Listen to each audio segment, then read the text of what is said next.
even humongouser deal. The world is getting crazier. People are acting more and more insane. The end of the world is tomorrow. Tomorrow. There's only one thing to do when the world is falling apart. Listen to Basil and Gonz as they discuss this week's news and events through the lens of Bible prophecy. You are listening to Canary Cry News Talk.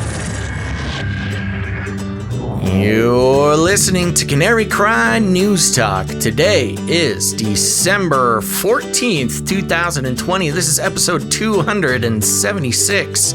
And today, the great Cyberwar Psyop. And I am your best buddy, Basil. And this is Gonz. Welcome to the podcast, where we report the egregious while pointing to Jesus, where we will likely offend you because we can be facetious. Supplement your weekly news digestion with us so you can get a well-rounded, biblically grounded intake of crazy world events. Welcome to the show. Welcome to the show, everybody. All right, it's the beginning of another week, Gonz. Vaccine week has wrapped up in the UK and vaccines are flowing. And I saw a report from a couple days ago that said... well, we know this, actually. The Pfizer vaccine is, as we speak, being loaded up on trucks and shipped around the United States of America. Yep. So watch out, folks. Yeah, somebody was tweeting out with a video. This is the most highly anticipated unboxing video of the year. And it was like a guy unboxing the box of vaccines and the... That's funny. Yeah. You know, we covered this story about how this is on par with the moon landing as far as scientific achievement. That type of language has just continued. Everything I hear about is like, this is a historic moment. I know. This is an example of us at our best shipping out this vaccine. So there you go. But before we get into a bunch of stuff, any election up? Well, I guess anything new in your life we need to know. No, other than I have these nifty drumsticks that are green on the bottom, so they look invisible in my hand. Oh, that is so cool. Check that out for people watching. Cool drumsticks, bro. I'm going to bring the microphone drums into the mainstream. I'm going to hit the microphone. Oh, gosh. Oh, I hit my hat. Oh no. Oh, please. Oh, no, please. Okay, yeah. That's my fun update. What about you? Anything new with you? That's weird. You know, the gate is blocking it Really? out. I can't hear it when you do that. Yeah. It knows that this isn't supposed to be happening. All right. Well, good. That's, the gate is working. The sound gate is working as it's supposed to. Yeah. Nothing new here except for I've been procrastinating on solidifying my Christmas plans. Yeah. Well, yeah, certainly life altogether. I feel like 2020 has just been one big procrastination. Yeah, you better been able to you better get on it because all the people that ship things, they're all busy shipping vaccines everywhere. They're not going to get to your rug. Somebody's getting something done this year. I just have to keep reminding myself when I feel like I haven't been productive enough this year. I got to remember that we went from doing 1 half-hour show to 3, basically 2 or 3 hour shows a week. So we've been working hard. I got to remember we're staying busy. Yeah, not slacking. Yeah, you should give yourself more credit with doing the show. Go ahead. And I will give myself more credit just for those who are have been following my. Ever since I inquired about anabolic steroids, I got a lot of good suggestions, and I have officially worked out for 6 of 7 days. Wow. So, yeah, I'm staying on it. There we go. Yeah. Getting back in January 2020 shape.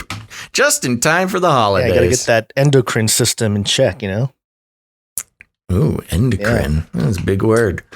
Okay, that's all I got. Cool. Let's jump into some quick election stuff. And so my question is very direct. Is voting by mail secure?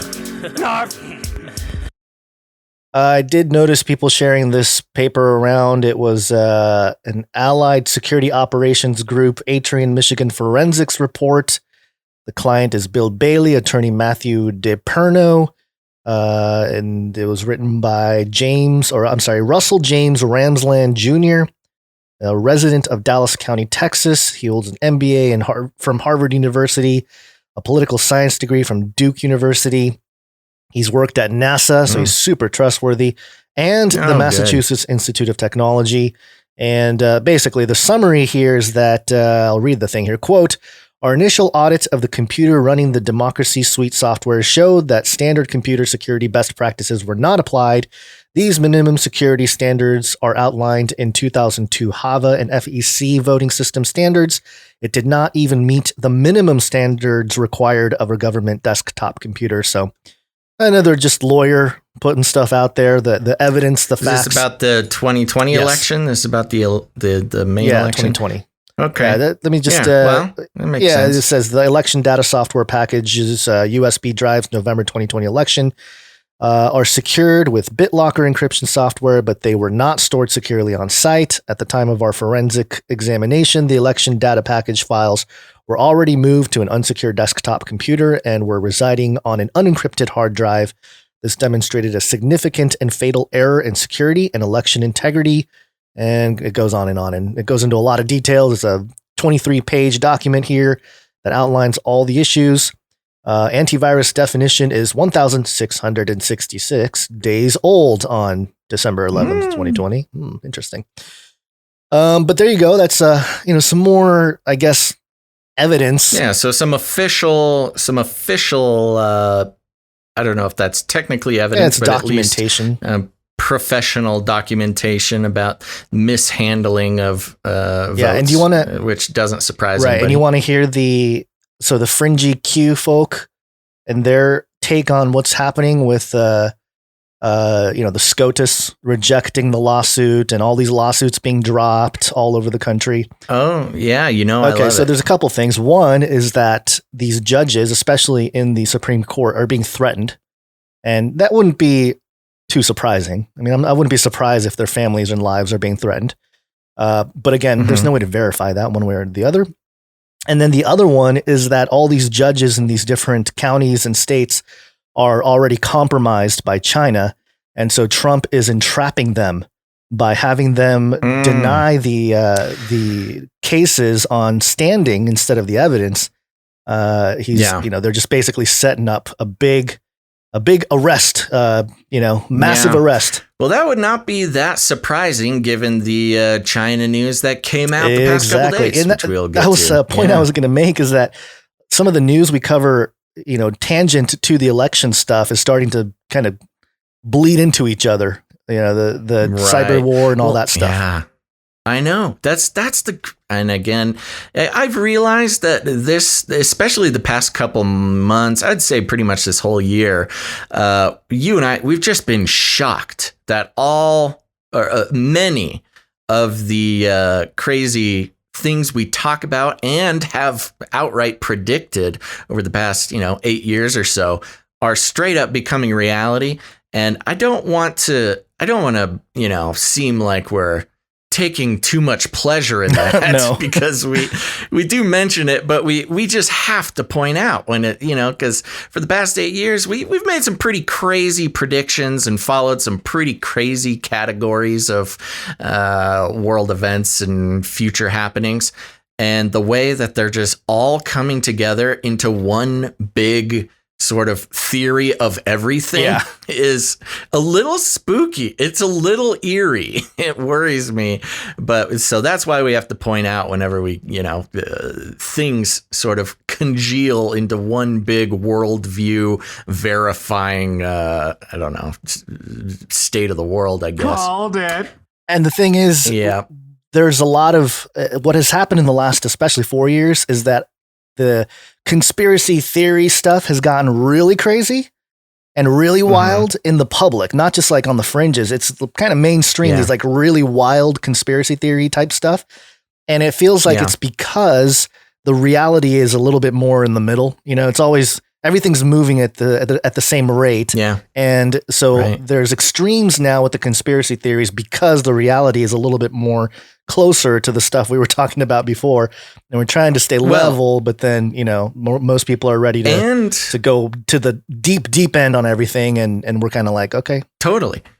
Well, and pair that with the extreme demonization of conspiracy theorists, quote unquote, in the mainstream. It's no surprise that as these things are actually coming into reality, that people who pay attention to them are demonized, just part of sort of the control mechanisms by those who have so much to lose with these things coming to light.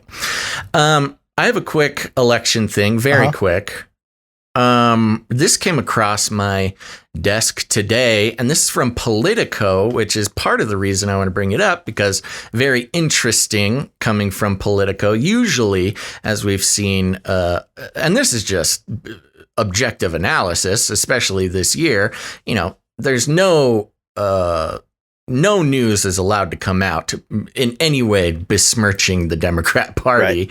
Right. But this came across Politico.com. Iowa autopsy report, DNC meddling led to caucus debacle. You remember the Iowa caucus debacle? Yes, I do. Yeah, this was quite a while ago now. I'll find the article here. Yeah, but at the time it was big news.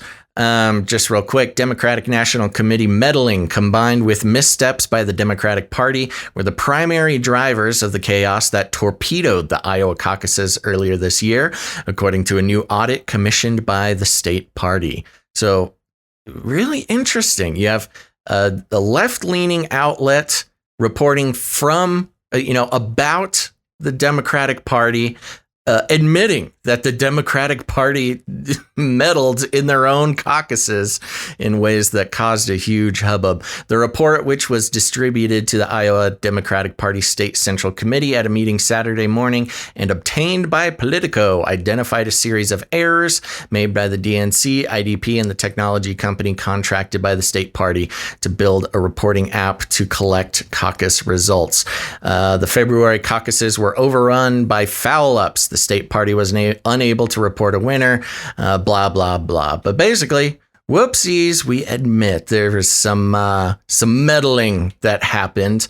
And I think the only reason I bring it up is because I think it's interesting precedent setting that indeed the DNC can get in their own way. Sure. I'm trying to find this other article, and I don't know if it's recent news or not.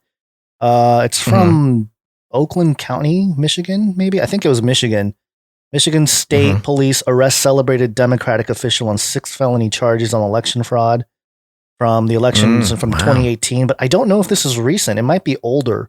A few months ago. It's Sharika Hawkins is facing election fraud. And so it's not, obviously the mainstream isn't really carrying the story regardless, which is why I'm kind of like, did this happen now or did this happen a few months ago? But it can happen, but no one's going to know about it, at least in the mainstream.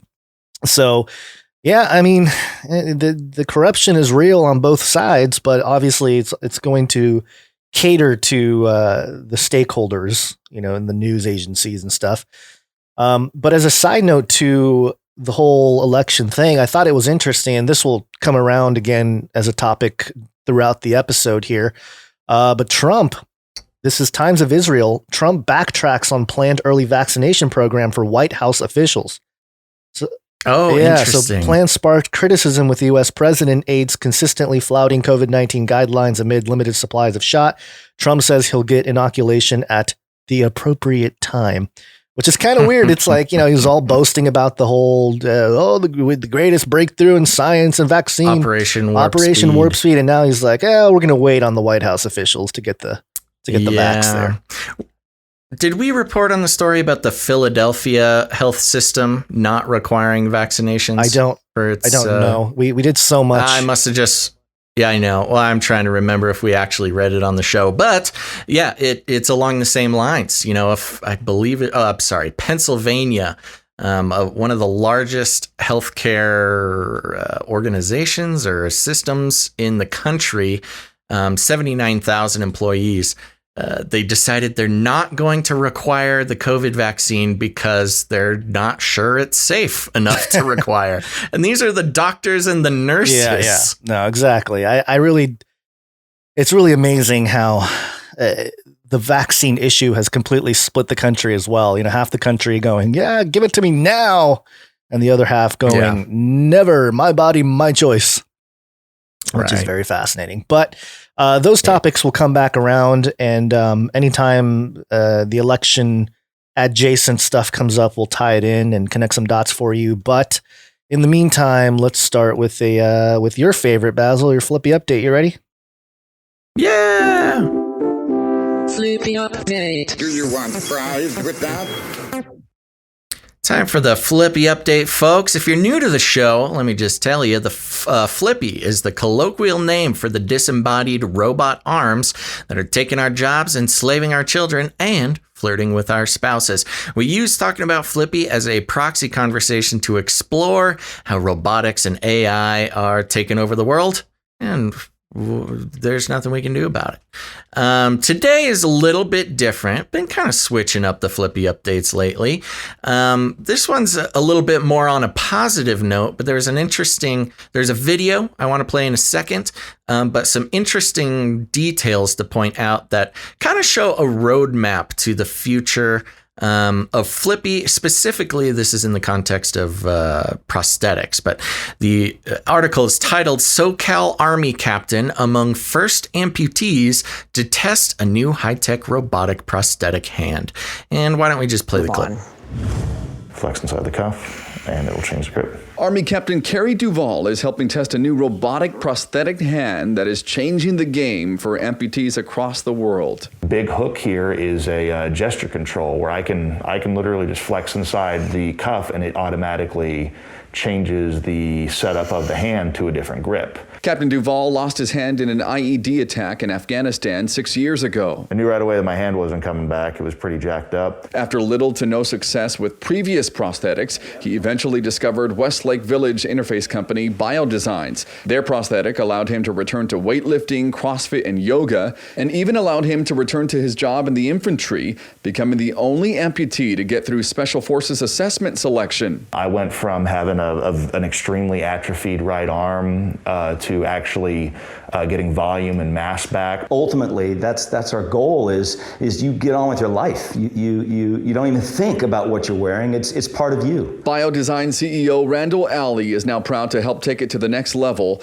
becoming the first facility in the country to test their interface with a new robotic hand made by a company called Brain Robotics. Instead of thinking, I'm going to use my muscles a certain way, he just thinks of the grip he's going to use and goes right to it because the pattern recognition recognizes that pattern after being calibrated and trained. Technology that's giving hope to people who feel they can't move on. The fact that stuff continues to evolve is really going to help out not just other hand amputees, but people with different levels of amputation and different injuries. Brain Robotics is waiting for FDA approval for the hand. The company hopes to launch the product early next year. Tony Cabrera, ABC. Early next year. Are you ready to become cyborg?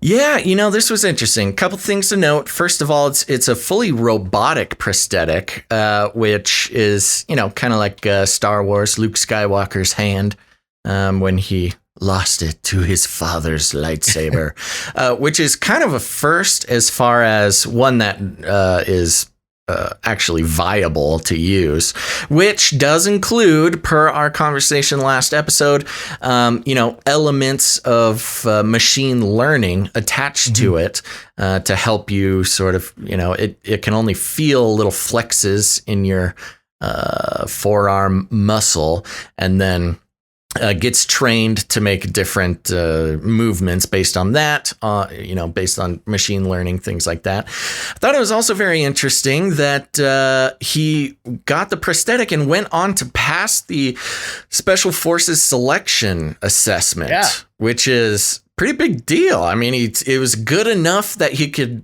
at least pass the test to go into the special forces after his amputation, which I have not heard of that happening very often. One fun little detail, Gons. Looking at the Wikipedia for the United States Army Special Forces Selection and Training, which is this assessment test, and it says here, the Special Forces Qualification Course, or informally, the Q Course. Ooh. Is the initial formal training program for entry into the United States Army Special Forces. Mm-hmm. So happy this guy's getting his life back. He's continuing his military career instead of having to, figure something else out, which is kind of cool. Call of Duty, some of the newer Call of Duties have included robotic body parts. So it's very interesting to see. Call of Duty is a video game, for those who don't know, a video game franchise. And so it's interesting, again, seeing these formerly sort of fictitious situations coming to real life here. Yeah, and it's paralleling the science fiction and video games almost in tangent. Before it was kind of tandem. Yeah, I'm sorry. Did I say tangent? I meant tandem, yes. But yeah, formerly it was science fiction, and then us sitting around going, "Oh, it would never happen," and sipping on our hot cocoa or something. But now they're like, it's real, and the guy's going to use his robotic arm to drink his hot cocoa. So, yeah, progress, I guess. Stop this! Yes, and I'm seeing before it is too late. I'm seeing a lot of people pointing out some flaws in the possibility of this guy being in the field, magnetic pulses or sand getting in the gears and stuff. And I don't know. Maybe they took precautions. Who knows? Maybe he'll have a special military grade Faraday caged version that I was going to EMPs will not affect. Yeah, like a Faraday glove or Faraday bodysuit. It wouldn't be hard to protect it. So that's very interesting. Just thought it'd be nice to have a little bit of a positive note on the Flippy. Again, I usually try to avoid the straight up medical uses, but I'm always glad to see our military men and women improving their lives. I do want to say real quick, now that we're into the show, if you're watching over on YouTube on the Face Like the Sun channel or the Canary Cry radio channel, please hit that like button. We are still within the time frame where those likes go a really long way to making the video visible, especially people who might be able to catch it live. So do your part to spread the word by smashing the like button. I had one more thing to mention, but I forgot it. So let's move on. We interrupt this broadcast to give you a brief update. By the end of this timely interruption, you will be thoroughly updated. 33 is the number of completion of the Great War. 33, the Illuminati dog whistle, NewYorkPost.com. 33 arrested, 4 stabbed during MAGA March in D.C. That's cops. Oh, yikes. Yeah, did you see the whole MAGA march this weekend? No. I don't look at the news on the weekend. It was pretty big. There was a lot of people there. And, the one thing that I thought was very interesting, and I think the No Agenda show played some clips from it, but Alex Jones got out there and started, doing his little speech thing. But I thought it was very interesting because he really did pander to Christians. He was talking about God and, Jesus and stuff. Mm-hmm. And it was like, yeah, he also spoke at the Jericho conference. Oh, I think that might have been it. That might have been the, okay. Yeah. So yeah. I think this is, was the Jericho thing different? Was it I thought it was the same weekend. I'm not super familiar. I think it was the same weekend. I don't know if it was the same event. Yeah. But anyway, 33 there. Of course, 33 arrested. Just so happens. Yeah. Perfect. Got to get the number right. Now I'm looking at this picture on the New York Post. Which one? Oh, interesting. The first picture is a bunch of "Don't Tread on Me" guys with the yellow and black. Yellow. Yeah, it's yellow and black, and that. But now I look at the other pictures, and yes, indeed, a Trump MAGA march. But I was thinking, it was weird that they're going a long way to make a first impression that these "Don't Tread on Me" people are specifically MAGA people, which is not appreciating the subtleties of different conservative thought. Yeah. And the one criticism of Alex Jones, obviously, is that he's an owned operative at this point. Of course. That he's complicit with the Mossad and the Zionist forces, which is is this all confirmed or is this theories? I mean, there's some. I mean, of course, I've heard all the theories, but it's there's always possible that that's a psyop to discredit him to the fringy people. I mean, here's what I think, and this is just my opinion. I think he's like a true red-blooded American, but I think he has, whether knowingly or not, because he's become such a popular figure. I do think he was put into compromising situations. Again, whether he knew it or not, with certain institutions, so to speak, because of if you go through his history, there's a case that can be made that he never actually talks about the Mossad. He'll mention the Mossad, but when it comes to criticism of the Mossad, but he never says anything. Yeah, it's kind of like even with like Epstein, he didn't go into the Mossad. Well, that's what I'm saying. He will kind of now mention it, but he's very careful about offending the Jews, quote unquote. So it's a very interesting thing. If you start digging into it, go down that rabbit trail, there's a lot of omission when it comes to that topic of the Zionists in particular. So, just something to keep in mind there. He was definitely instrumental in me learning about stuff early on. I wasn't like a big Alex Jones guy, but I was interested in the stuff he was talking about. But that's neither here nor there. There's just sort of the conflict between his deplatforming, and connections. Well, that's part of it. I think that's it's almost like cutting off your own as sort of a way to create. Okay, I see legitimacy. Yeah. All right, what's next? This is another 33 update. It's kind of semi 33 though, but it's all kind of connected. The way we were just talking about Israel was a big setup for this one. The apacorg.app.box.com. Yeah, that's an interesting link there. But anyway, this is a press release. Congress adopts defense bill with major pro-Israel provisions. So while everyone's talking about the elections and all this stuff, AIPAC passes this bill. And this is the bill includes United States-Israel Security Assistance Authorization Act of 2020. And in the pact here, it says, or the bill, it says, importantly, the measure includes the U.S.-Israel Security Assistance Authorization Act. This legislation authorizes $3.3 billion in annual U.S. security assistance to Israel through fiscal year 2028, as called for in 2016 U.S.-Israel Memorandum of Understanding on Security Assistance.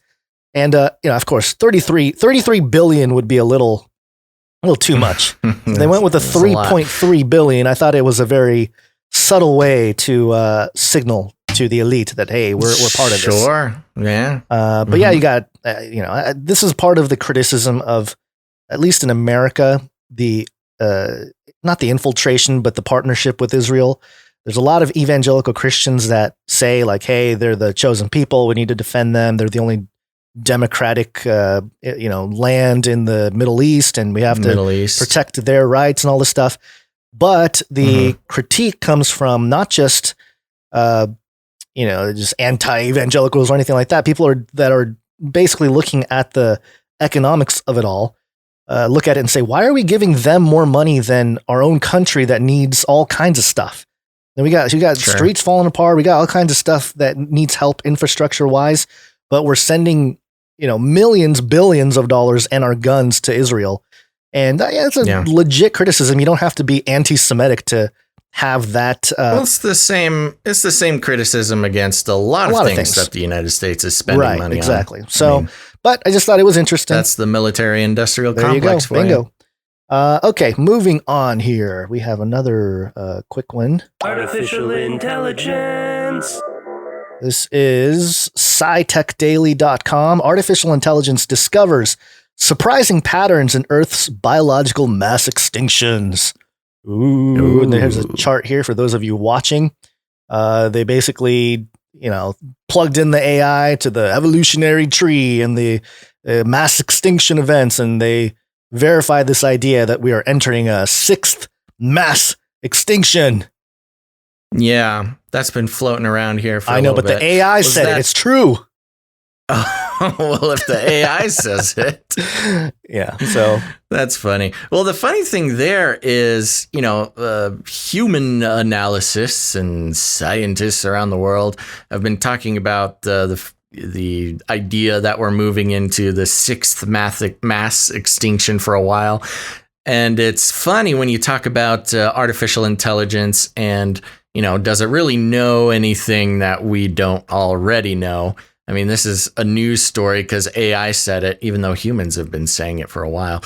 Not necessarily that I take it as gospel, but it's very interesting how it has more legitimacy now that the robot brain came up with it. Yeah, it's the whole garbage in, garbage out when it comes to data analysis with AI and machine learning. And basically, they basically outlined how, I think they said 70% or maybe more of life forms on Earth have all gone extinct. And so, in forever. Yeah, they talk about the billions and billions of years of life on this planet. Oh yeah, well that's what happens. Things die. A fun thing a fun little fact that I learned recently, and I don't know if it's very important or not, but I guess 80% or some humongous number of dinosaurs were the size of chickens. Like, we have this idea that dinosaurs are all these humongous things. And apparently there's more evidence to show that dinosaurs mostly were little tiny chicken-sized lizards rather than, giant thunder lizards. Yeah. And of course, we all know they had feathers. So somebody time traveled. It's just chickens. They're just digging up a bunch of chickens. Yeah, I want to see that time travel movie, They're going back in time to the dinosaur age, and then they step out and little chicken lizards running around. Yeah, the Jurassic Park is actually a petting zoo. This next one is very, very, very interesting. Space Pope Reptilian. So interesting. Yeah, this is AmericaMagazine.org. Why is Darth Vader in the Vatican's nativity scene? Did you hear about this, Basil? No? Oh, my goodness. Why is Darth Vader there? The Vatican unveiled its official nativity scene in St. Peter's Square on Friday evening, surprising some with its depiction of an astronaut and another figure wearing a Darth Vader-esque helmet coming to adore the Christ child. This is at the Vatican. Yes. The official nativity Yeah, this scene. is serious stuff, man. The nativity set was made between 1965 and 75 as part of the 54 statue collection created by students. Blah, blah, blah. Contemporary cultural figures like this year's astronaut have often been included in the Vatican's nativity scenes, which have been displayed in St. Peter's Square each year since 1982. This is not the first time one has raised eyebrows. In 2017, a set included a nude male figure meant to represent clothing the naked, a work of mercy. Because of the terracotta figure's sculpted muscles and glazed finish, some compared it to a Ken doll. Art historian Elizabeth Lev has lived in Rome for more than 20 years. She said that there is a tradition in Italy of rushing to see new work of art and giving an opinion on it, as happened on Twitter yesterday. For her part, Miss Lev tweeted a photo of the astronaut and Darth Vader character with the caption, "So the Vatican precept has been unveiled. Turns out 2020 could get worse." Precept is the Italian term for a nativity scene, and it comes from the Latin word for manger. And the picture there is very interesting. I will say, let me get a closer look. I think there's another. Yeah, so this is I'm gonna hold on. So this is designed by children? Is that what I'm getting? I see a chicken there as an homage to the dinosaurs. Chickens. Here, let me get to let's see. It's blah blah blah blah. You know what? I didn't have a highlighted section here. This is a quote from the lady.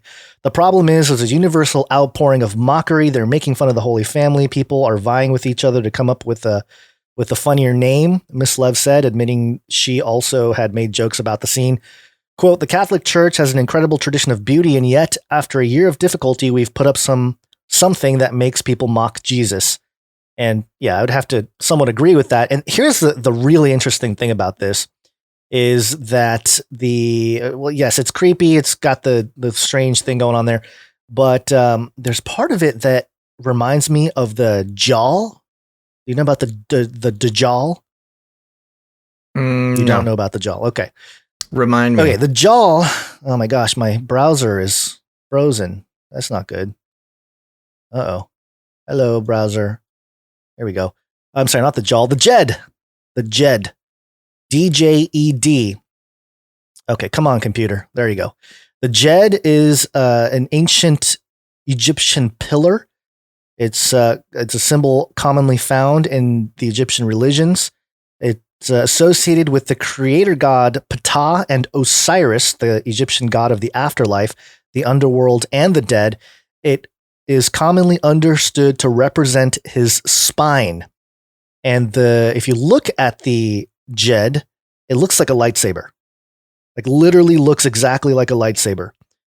And what is going on? How come my browser is not working? Clicking. This is no good. If you look at one of the images that has the depiction of it. Oh yeah, it looks like the hilt of a lightsaber. Right. But the whole thing, had the handle and the whole deal.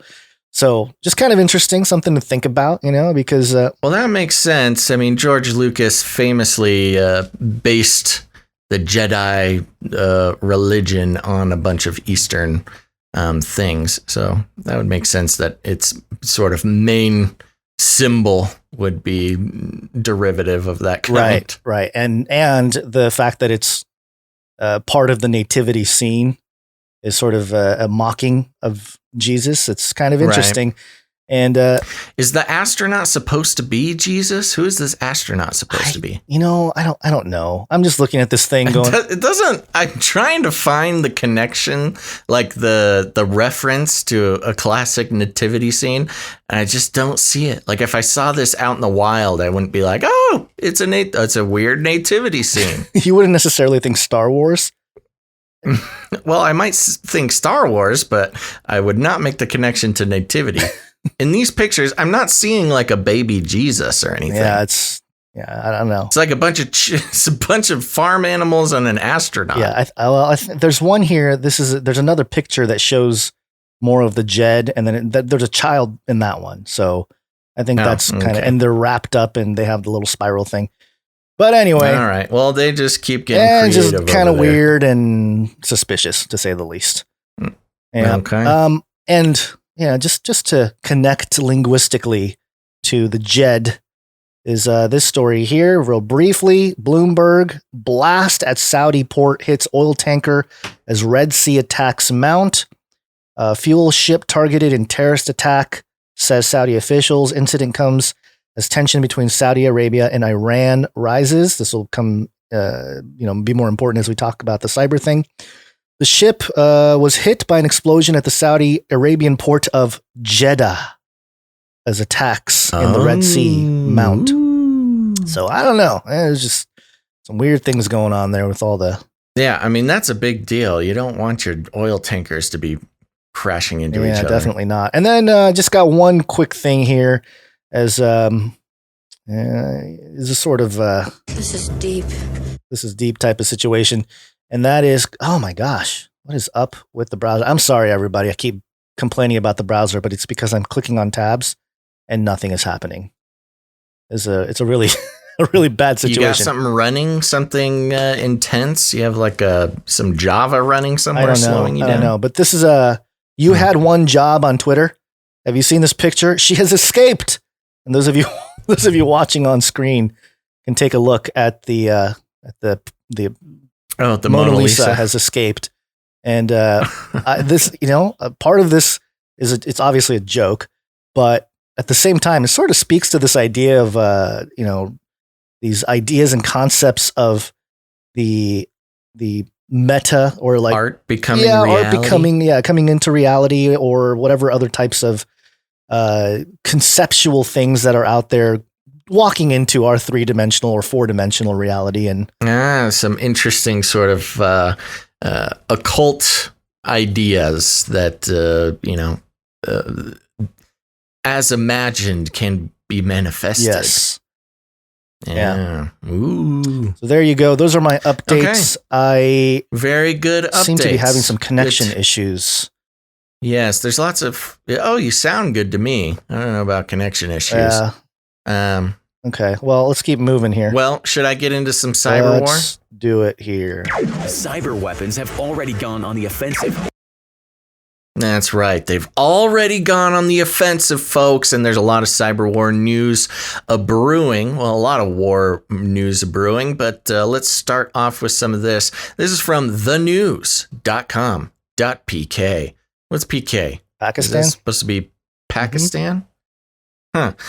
EU Disinfo Lab exposed India's cyberwar. Pakistan on Thursday, while strongly condemning India's reprehensible tactics, said the publication of a report by EU Disinfo Lab only substantiated Pakistan's position in front of the international community. Foreign Office spokesperson Zahid Hafiz Chaudhry, at a weekly press briefing here at Ministry of Foreign Affairs, said India's attempts to malign Pakistan had once again been exposed as the report revealed a vast network of fake media outlets, think tanks, and NGOs serving Indian interests.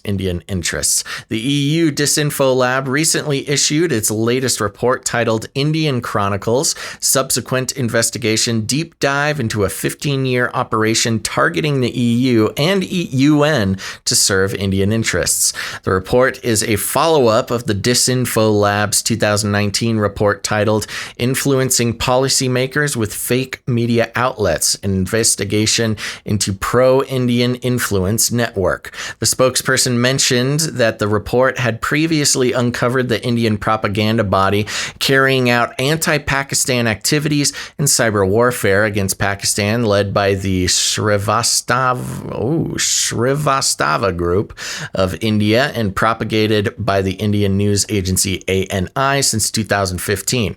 Quote, India not only spread disinformation, but abused international institutions in its desire to malign Pakistan, he said. Chaudhry said the Indian actors carrying out the latest malicious operations resurrected more than 10 defunct Human Rights Council accredited NGOs, registered with the names of deceased analysts and experts. Also, India created hundreds of fake journalists' identities, generated more than 750 media outlets, and registered more than 550 fake domain names. What is a fake domain name?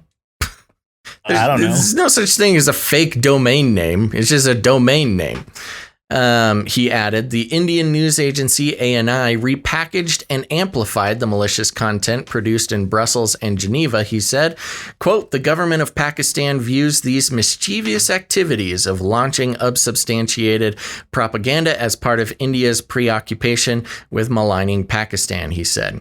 Chaudhry said Pakistan had already put forth irrefutable evidence extensively documenting India's active planning, promoting, aiding, abetting, financing, and executing terrorist activities in Pakistan. He urged India to, quote, eschew the use of false propaganda as an instrument of state policy. Why? Everybody does it. I know. Such Indian ploys of spreading misinformation are doomed to fail, he added.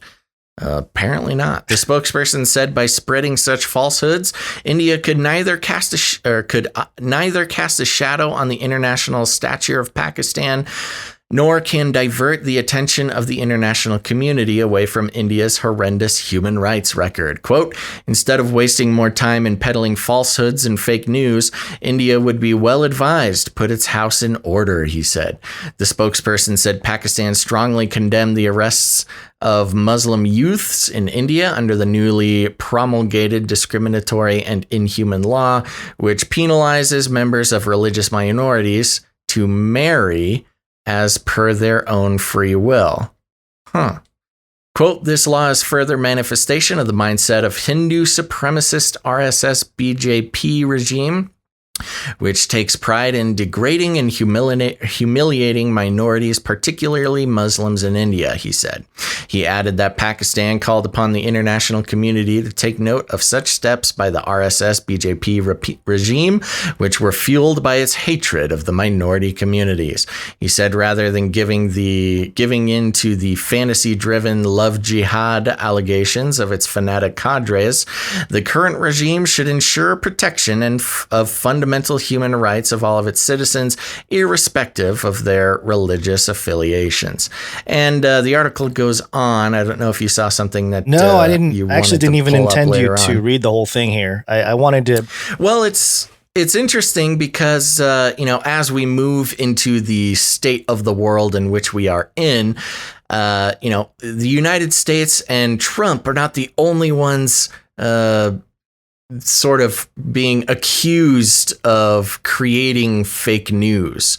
India, what's his name? Modi. Modi.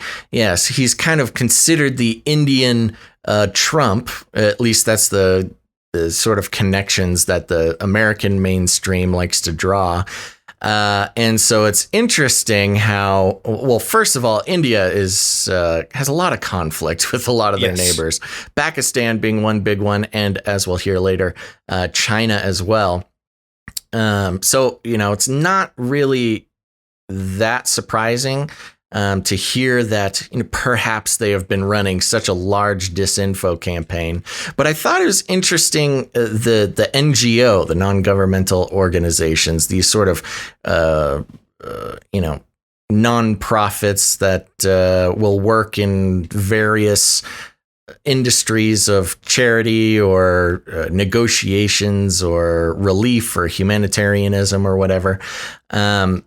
Famously, the White Helmets being a pretty suspect NGO in the past couple of years, taking part in the Arab Spring and playing a big role in I believe, the Syrian conflicts and things like that.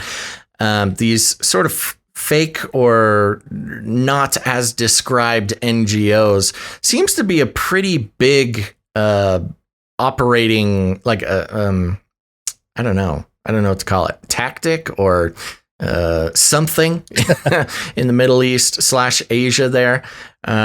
So I don't know. I just thought it was very interesting. The information warfare going international like this to help out with the sort of international relations of not just the U.S. and its many friends and non-friends, but India having similar problems. Yeah, and India has that Aadhaar system, the biometric identification system that they implemented a couple of years ago. Right. And they also they basically got rid of cash in the process.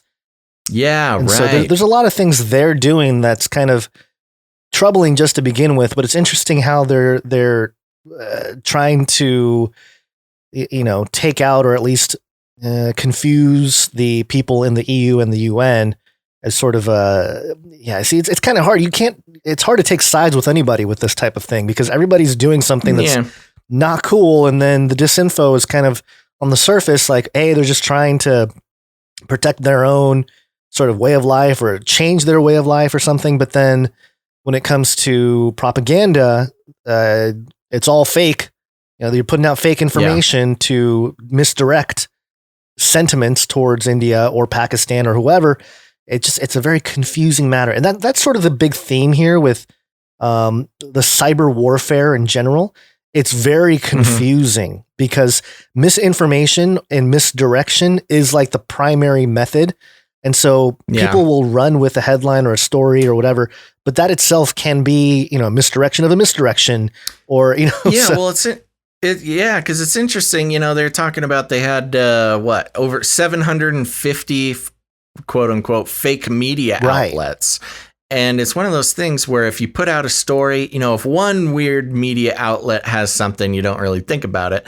But if it's showing up everywhere across 750 media outlets, people sort of automatically take it as truth, which of course is something that we deal with over here in the US.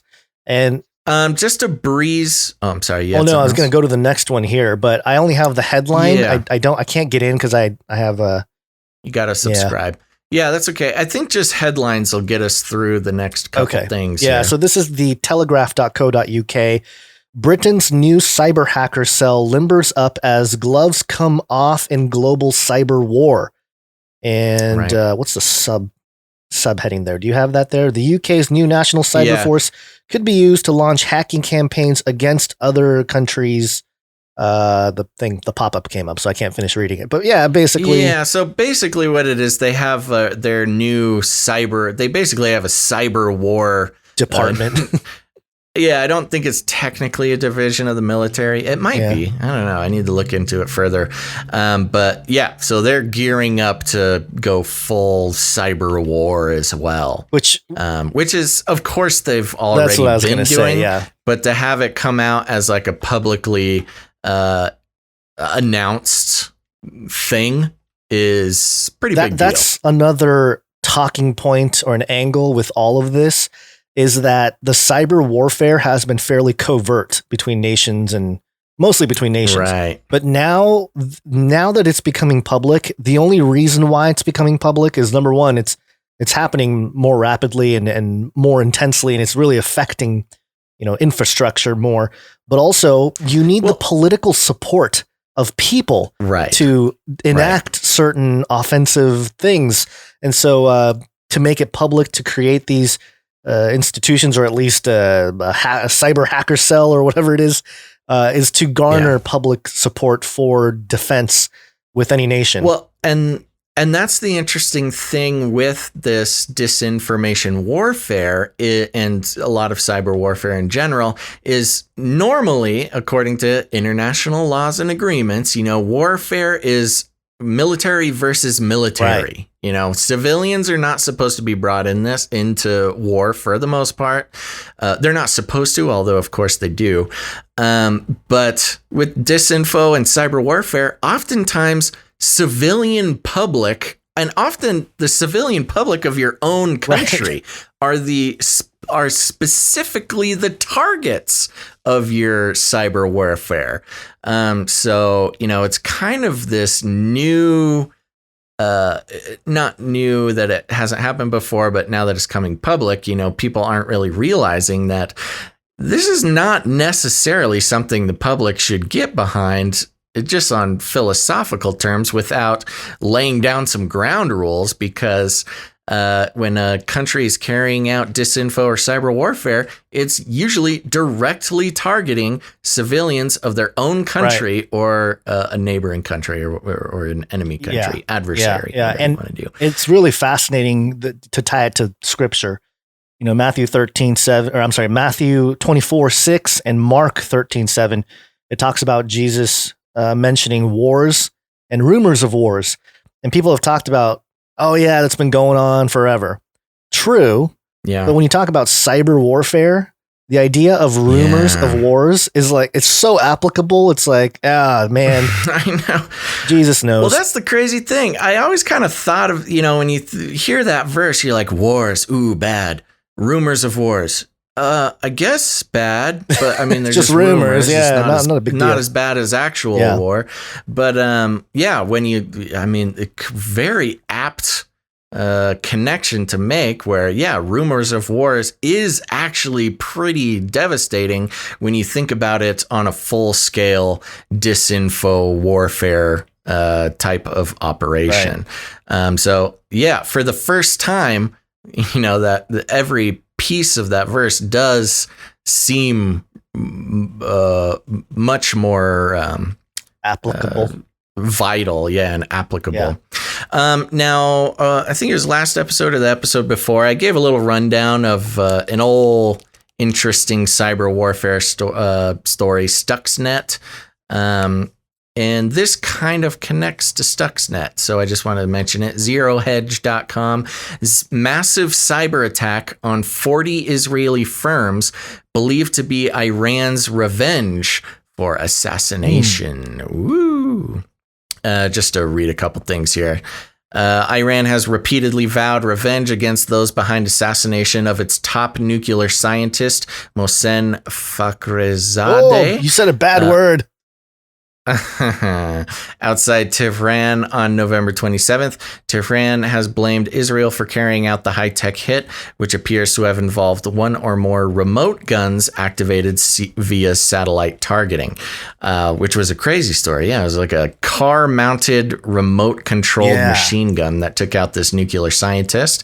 And Iran's nuclear program famously being targeted by CIA cyber warfare named Stuxnet, and Israel being blamed for this assassination of an Iranian nuclear scientist does show an interesting connection, which shouldn't surprise anybody, but some interoperations between Israeli and U.S. intelligence agencies continuing to try to keep Iran from developing nuclear power and nuclear weapons. On that point, I was dabbling in some Ben Shapiro. I was listening. The old fast talker. And I was listening to him report on this story about the Iranian nuclear physicist guy who's trying to develop, nuclear weapons for Iran, and he was killed and all that. And the way he justified it, I was like, whoa, man. I mean, I wish I had a clip of it, but he was just basically like, if it's the death of a guy who blah, blah, blah, if it's okay to kill him. Basically, it was like, whoa, dude, that's crazy. And I know he's a Jewish descent. So he's, very much part of the Israeli side of things, and he's not shy about it. He's not hiding it or anything. So it's not surprising that it's coming from him, but it's just the way he framed it was like, oh yeah, just of course, kill him, kill the guy. We don't want nuclear war. We don't want Iran to have nuclear weapons. He should die. It was like, whoa, man. And it's just, wow. It's the modern. And it's very interesting because, of course, Iran having any nuclear capabilities is of note for the surrounding region. But of course, Iran puts it in the context of, they want nuclear energy for their energy economy and things like that to help them move into, the next stage of 21st century life. But of course, we know that nuclear weapons are come alongside that. So, and that certainly would concern Israel as far as their relationship. So there you go. And that's kind of connected to the Stuxnet rundown that I gave in the past couple episodes. So Cyberwar really cranking up lately. And it's not just the Middle East, just to go back to India, having issues with Pakistan. They're having issues all over the place. Producer Charlie sent us a story, which I'm not going to read through the whole thing, but wanted to mention. The China-India border has always been contentious and has been ramping up lately. This was from about a month ago, but over here on metro.co.uk, headline, China cooked Indian soldiers alive with secret microwave pulse weapon. Talking about directed energy weapons here is no longer just the realm of fringy conspiracy theories. Just a brief rundown. Chinese soldiers managed to repel a band of Indian troops during a border standoff in the Himalayas by turning the occupied hilltops into a microwave oven, a scientist in Beijing has claimed. And there you go. I don't need to read through the whole thing, but they've got these mobile microwave directed energy weapons, and you don't hear about them being used very often in conflicts around the world, but it seemed that this Chinese soldier scientist was very proud of the fact that they were able to pull this off. Yeah, and if you look at Matthew 24, if you go to that next verse there that we were talking about, verse 7, it's basically nation will rise against nation, kingdom against kingdom. There will be famines and earthquakes in various places. And again, it's one of those situations where you brought up the energy weapons here and all that, but if they have the ability for secret microwave pulse weapons, what kind of weather warfare is going on as well? With the same type of at scale, larger scale, the HARP type stuff, the famines that are created, the earthquakes that are created. It's just, again, it's weird how in our 2020 moving into 2021, we read a verse from over 2,000 years ago, and we're like, yeah, totally. Like way more applicable now in like such an interesting way than it was even back then when Jesus said it.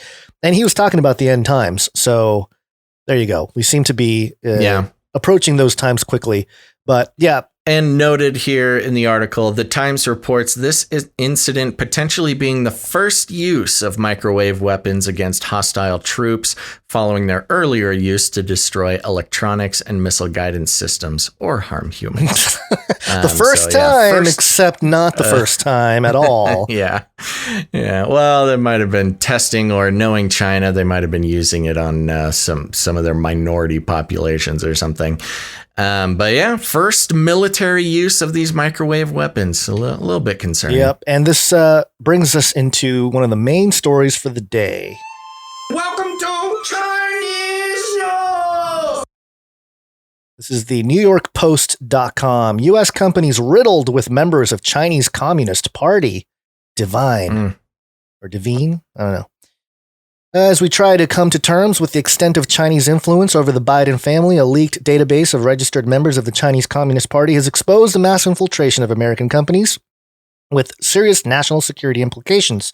Boeing, Qualcomm, and Pfizer are just 3 U.S. companies that have employed dozens of CCP members in their Chinese facilities, the database reveals. As well, 3 female employees of the U.S. consulate in Shanghai have been identified in the list of 1.95 million party members that was leaked in an international group of legislators, the Interparliamentary Alliance of China, which includes Senator Marco Rubio and Bob Menendez. All CCP members swear an oath to, quote, fight for communism throughout my life, be ready at all times to sacrifice my all for the party and the people, and never betray the party and guard party secrets. Be loyal to the party. Senator Josh Hawley, a member of the Homeland Security Committee, said yesterday, quote, CCP agents have no place in U.S. government facilities, and this report should serve as a much-needed wake-up call to Washington, D.C. and corporate executives who continue to welcome the Chinese government with open arms. A continued quote here, it is just more evidence of the extent to which the CCP has successfully infiltrated American companies and government. While none of the people listed on the database have been identified as spies, mounting concerns in the State Department about the CCP have resulted in tightening visa rules for its members earlier this month. CCP members and their immediate families now are limited to 1-month single-entry U.S. permits. The database was verified by international cybersecurity firm Internet 2.0, which found it was originally leaked on encrypted messaging app Telegram in 2016. It was passed on to IPAC 6 weeks ago by a third party. Quote, we have high confidence this list is authentic, Internet 2.0 co-founder David Robinson, a former Australian Army intelligence officer, told me Sunday. Quote, someone, an insider, a dissident, managed to get physical access to the server in Shanghai from outside the building. They didn't have to hack it over the internet. Each data entry contained the CCP member's name, ethnicity, place of birth, education level, identification number, and in some cases, the phone number and address. Robinson has verified the identity of 3 women who work at the U.S. consulate in Shanghai. The 3 all listed as ethnic Han college graduates, are registered in a 31-strong Communist Party branch listed as Shanghai Foreign Institute Service Company, which is a state-owned employment agency which provides local staff for foreign consulates, schools, and news media. A department spokesperson yesterday had no comment about, quote, an alleged leaked database of Communist Party members and said, quote, the department does not discuss security protocols to personnel matters. However, she said, quote, influence and interference operations are fundamental to how the Chinese Communist Party engages with the world. China's role in the world today cannot be understood without reference to the wide array of malign activities that the CCP undertakes to influence our societies in ways that are covert, coercive, and corrupting. The CCP database is split into 79,000 branches. For example, Boeing has 17 branches totaling 252 CCP members. 16 members are part of Boeing's Hongqiao maintenance base Boeing Line Maintenance Division, First Workshop Party branch, 22 are in the second workshop party branch. 13 are in the third workshop party branch. 14 in the fourth workshop party branch. There are 4 subdivisions of the Pudong Maintenance Base Boeing Line Maintenance Branch, totaling 49 members. 2 branches of the Pudong Maintenance Base Boeing Line Maintenance Branch Cargo Aircraft Line Maintenance, total 33 members. Also listed are 27 members of the party branch of Boeing, 4th, blah, blah, blah. There's a few other things here. Boeing spokesman Bradley Akuburio said last night the company was satisfied with its security. Quote, as a global company, we enforce strict security protocols and maintain secure firewalls to protect both our customer and company proprietary data in all countries we operate in. According to the database, 96 members of the Qualcomm Wireless Communication Technology China Company Ltd. Party branch and 133, a sign of a side thing, additional members spread over 6 party branches of Qualcomm Enterprise Management, Shanghai Work, 4 semiconductor manufacturer, and 5G wireless technology company Qualcomm, a US-based multinational. Qualcomm was awarded a contract by the Department of Defense in 2018 to develop multi-factor authentication security systems for U.S. military computers. Another U.S. company crucial to national security is pharmaceutical giant Pfizer, which began rolling out COVID-19 vaccines Sunday. The database lists 69 CCP members in 4 Pfizer branches in Shanghai. Neither Qualcomm nor Pfizer responded to inquiries yesterday.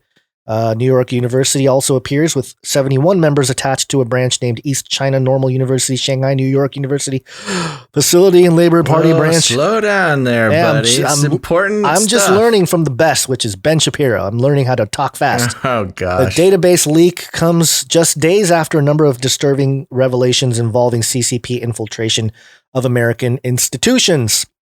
Bullet points here. Director of National Intelligence John Ratcliffe warned that China has targeted members of Congress and poses, quote, the greatest threat to democracy and freedom since World War II. Secretary of State Mike Pompeo warned of China's infiltration of U.S. universities, which are hooked on communist cash, and stifle criticism of Beijing. Media reports identified Representative Eric Swalwell, a member of House Intelligence Committee, as one of several San Francisco politicians courted by Chinese spy Christine Fang, the Fang. It was confirmed last week that Joe Biden's son Hunter is under federal investigation over tax fraud and potential money laundering over his foreign business dealings, including in China. Quote, Communist China has been allowed to infiltrate our universities and corporations with people loyal to only the Communist Party. Former acting director of national intelligence Rick Grenwell said Sunday, quote, our beloved Chinese American community has been warning us about these tactics for many years, and the political class has ignored those warnings. So there you go. This was the big story that dropped with the link to the actual document. Did you download it, Basil? I know you don't like doing that. No, I didn't download it. But a couple interesting things to note, just for people who might not have the foundational information here. So the CCP, the Communist Party of China, is when they talk about party members, they're talking about 2 million actual party members, operatives, not just Chinese people. Yes. So that's important to keep in mind. And on this show, usually when we're talking about things related to China, we're specifically talking about the CCP, not Chinese people as an ethnicity. Which, by the way, just as context here, I believe I saw a report, and I could be wrong about the exact number, but there's about 1.4 billion Chinese citizens that live in China. Yeah. And about 90 million of them are basically the CCP. So one third, the amount that would sum up to close to 1/3 of maybe 1/4 maybe of American citizens. It's about less than no, a tenth. I'm talking about compared to the American population. Right. It's as if 1/4 or 1/3 of the American population. So that's a lot of people, 90 million, and so this is almost 2 million individuals that have been infiltrating all sorts of companies. So this is not like just a small group of people doing it. This is a big operation. It's not. Yeah, small. It's a full sort of the tentacles of the CCP. And that's 2 million.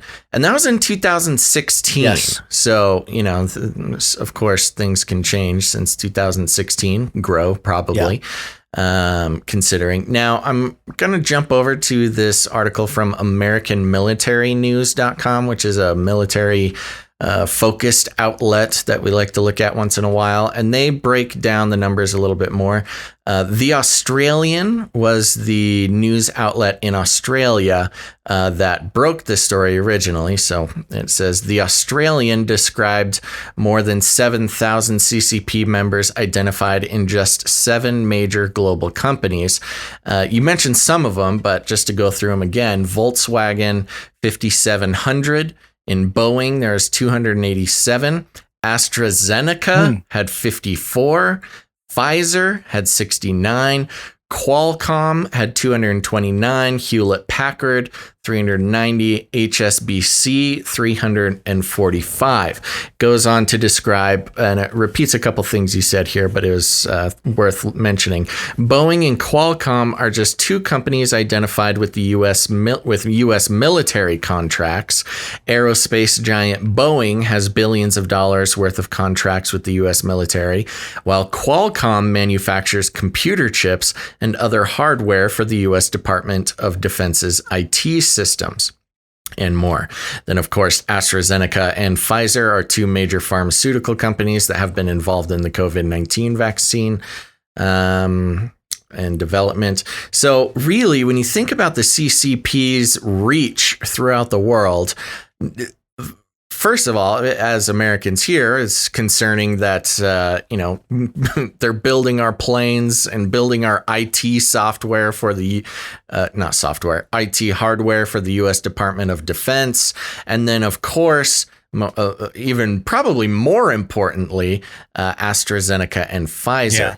And it goes on to describe, it's interesting how they keep mentioning that none of these CCP members have been identified as spies. So basically what they're saying in this case is that they have their names on a list, but they haven't gathered, they haven't seen or identified these people as passing on any information, which is almost not even worth mentioning, considering that this information was only passed on 3 weeks ago. So, of course, if any of these CCP members are spying, which of course they are, they've had some time to hide their tracks even better than I'm sure they already were. But yeah, this is very concerning. And I still run into some people who don't really understand the China issue. And it's not just some sort of like American patriotic outrage. This is legitimate international intel that the Chinese government has party members, not just citizens, not just Chinese citizens, CCP party members actively in roles pretty much in the biggest companies in the world. There was some talk about some of course, the Fang story, the honeypot that has gotten some U.S. politicians in trouble. Not just Swalwell. There's actually a nice handful of them. But this is not just China's our enemy thing.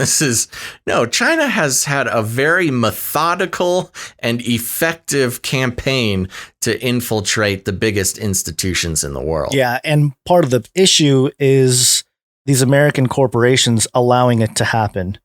And that's kind of the big betrayal here. It's not just the blame China, it's also blame the Americans that were naive to what was going on and allowed it to happen to the point where it is now. It's almost like too little too late at this point. Yeah, I think it's pretty generous calling them naive, right. But yes. Yeah, it is, I am being generous, but that's, of course, it ramped up with more personal interests with certain politicians over the years. I'm sure it became even more enticing for some of those that would sell us out to China.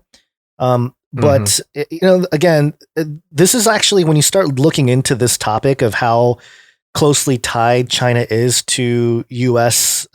Political figures, especially, it becomes very interesting because there was one point, Code Monkeys on Twitter, who is he used to be the admin or one of the head guys running 8chan, but I think he stopped now. He stepped down from that role, and he's been doing a lot of things with the election fraud stuff. And he basically started sort of putting together lists of politicians that in China, like China would openly report on like, hey, we hung out with, these governors or whatever. And so here's a thread from a few days ago that I'm showing on the screen. And it was on December 7th. Google's now banning this article from showing up in search. And it's basically a Chinese article. Okay, this is a Chinese article. I translated it, a few pieces of it, just to, get it out there. But basically, this says Li Qingmin, Consul General of the People's Republic of China in Houston, paid a courtesy call on Governor Brian Kemp of Georgia. Thank you for your contribution to Georgia. So there's like pictures of this CCP guy and Brian Kemp shaking hands and exchanging gifts or whatever.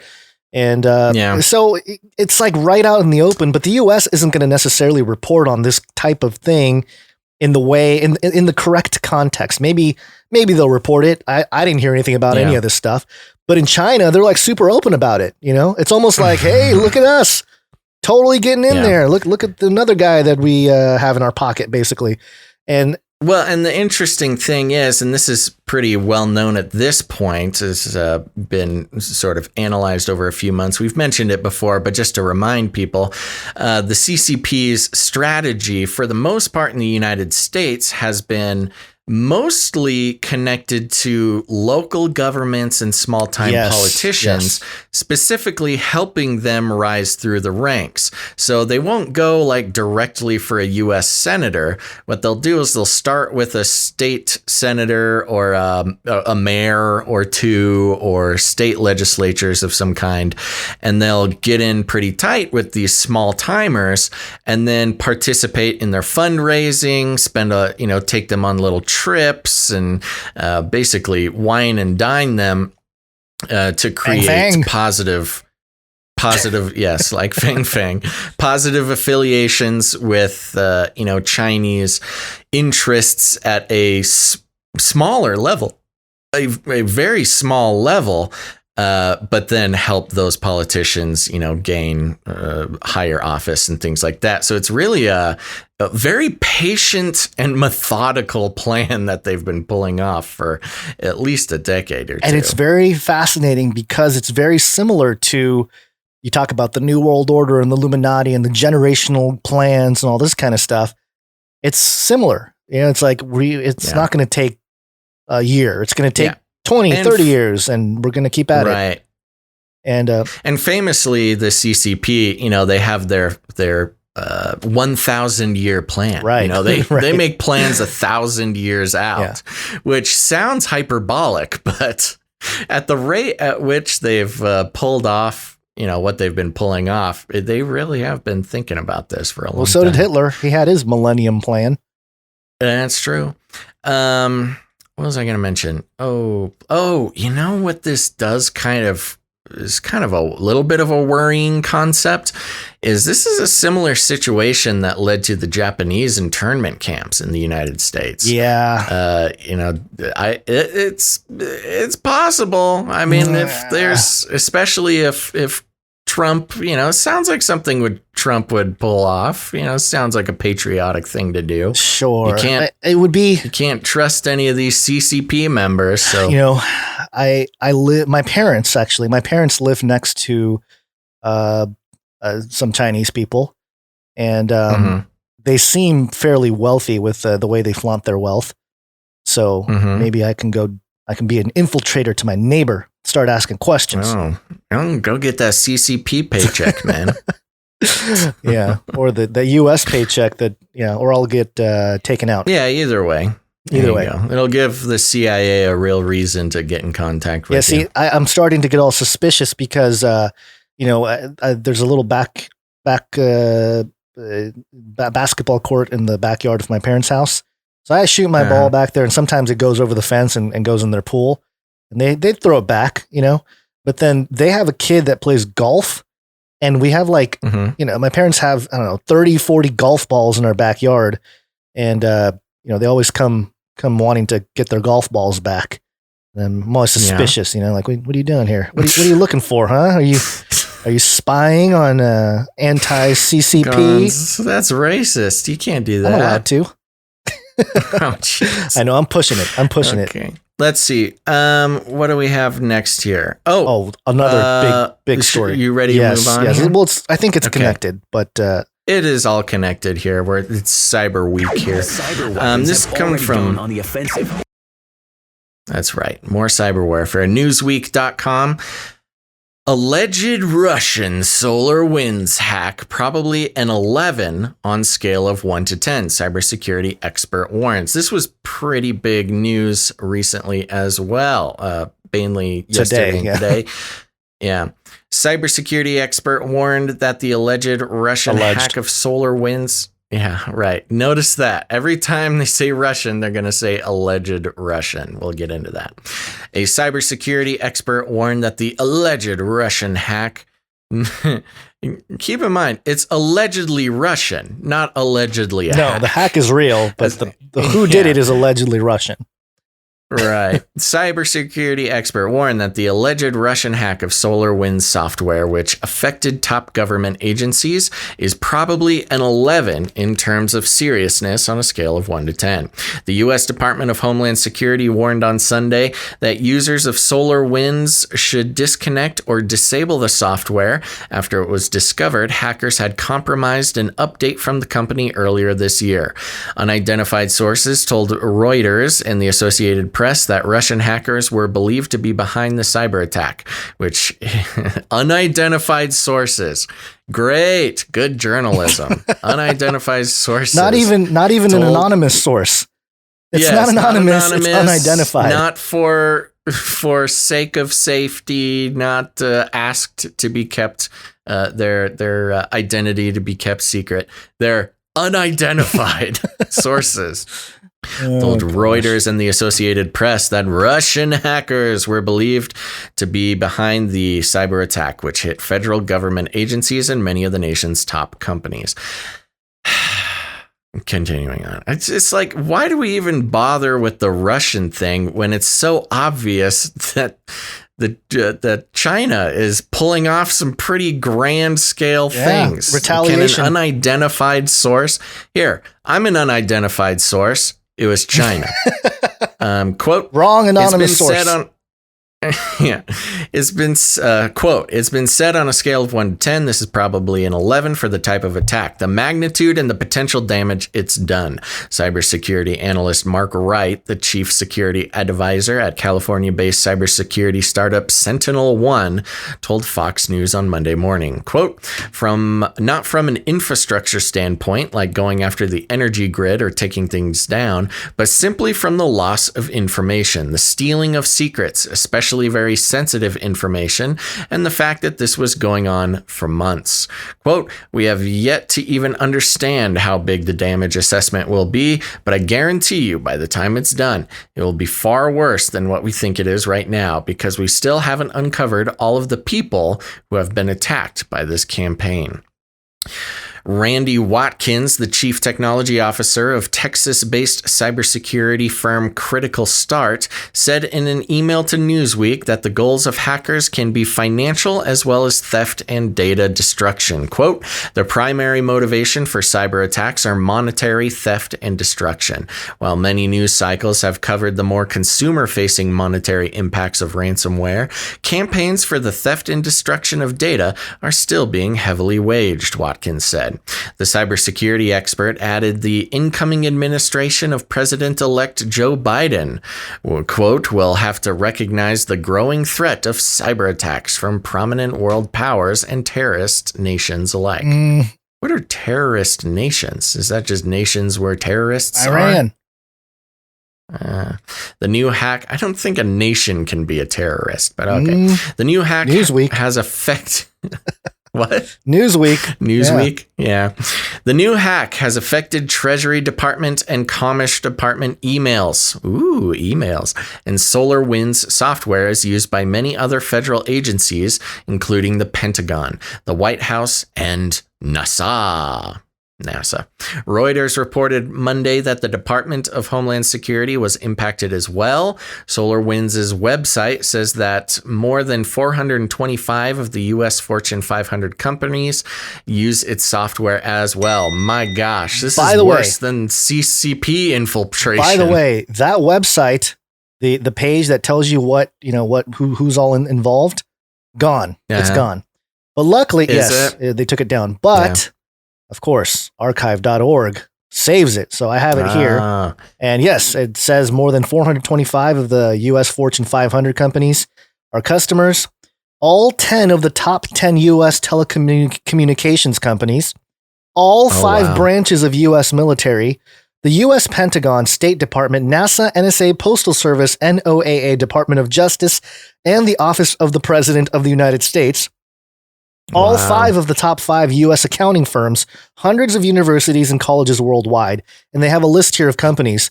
And my goodness, it's like the biggest companies, like all the big companies, AT&T, Ameritrade, CBS, Cisco. It's the foundation of the United States economy. The Federal Reserve Bank. No worries here, folks. No worries. The Gates Foundation. My gosh. Wow. Harvard University. The Gates that keeps going. Oh my gosh. It's everything. Kodak. This is everything. Lockheed Martin. Oh, okay, boy, good. That's just if they're using the same the same software for the Skunk Works, they're gonna get all the secret crafts that we have. Yeah. McDonald's. Yeah, this is brutal. Nestle, New York Times. No surprise, actually, there. Really. But yeah, there's a lot more here. There's it's Procter everything. & Gamble. I'm just trying to hit the big ones. Sprint, Smart City Networks, Staples, the CDC. The CDC, the Federal Reserve, the CDC, all 5 branches of the military, all 10 telecommunications companies. It's everything. Visa, the DOD, Yahoo. The DOD. They hacked the entire country. The entire country just got hacked. And oh my gosh. I mean, this is a huge deal, and I don't think people are realizing what is going on. This is almost a black swan event. It is. And the whole cyber winter or cyber pandemic or whatever, this could be part of it. The dark winter. Or what is it? The dark winter. Yeah, but there was also that sub thing with the cyber winter or cyber pandemic that the World Health. The cyberdemic. Yeah, the World Health Organization came out and said. You're right. This is on the scale of what we are what we are told is, it's a COVID-19 level of cyberdemic. Yeah, and this you could not get a bigger hack than this. Yeah, and actually my lovely wife works for a medical supply company, and I asked her this morning, I was like, did you hear about the SolarWinds thing? And she goes, well, what about SolarWinds? And I was like, do you guys use SolarWind? And she said, our company went off, stopped using it a few years ago. Good. And she said, good. But everybody uses it. And she's like, we didn't like them. So, so I'm like, hey, good job. Our information is probably, or her company's information is probably somewhat safe for now. But this is a big hack by Russia. No, those Russians. An unidentified source says it's Russians. It's not Russians. I'm calling it now. It's the CCP. Yeah. I do want to mention we are running quite low on live viewers this especially for a Monday. Mondays are usually our biggest live viewer days. We're below 50% of what we would expect right now.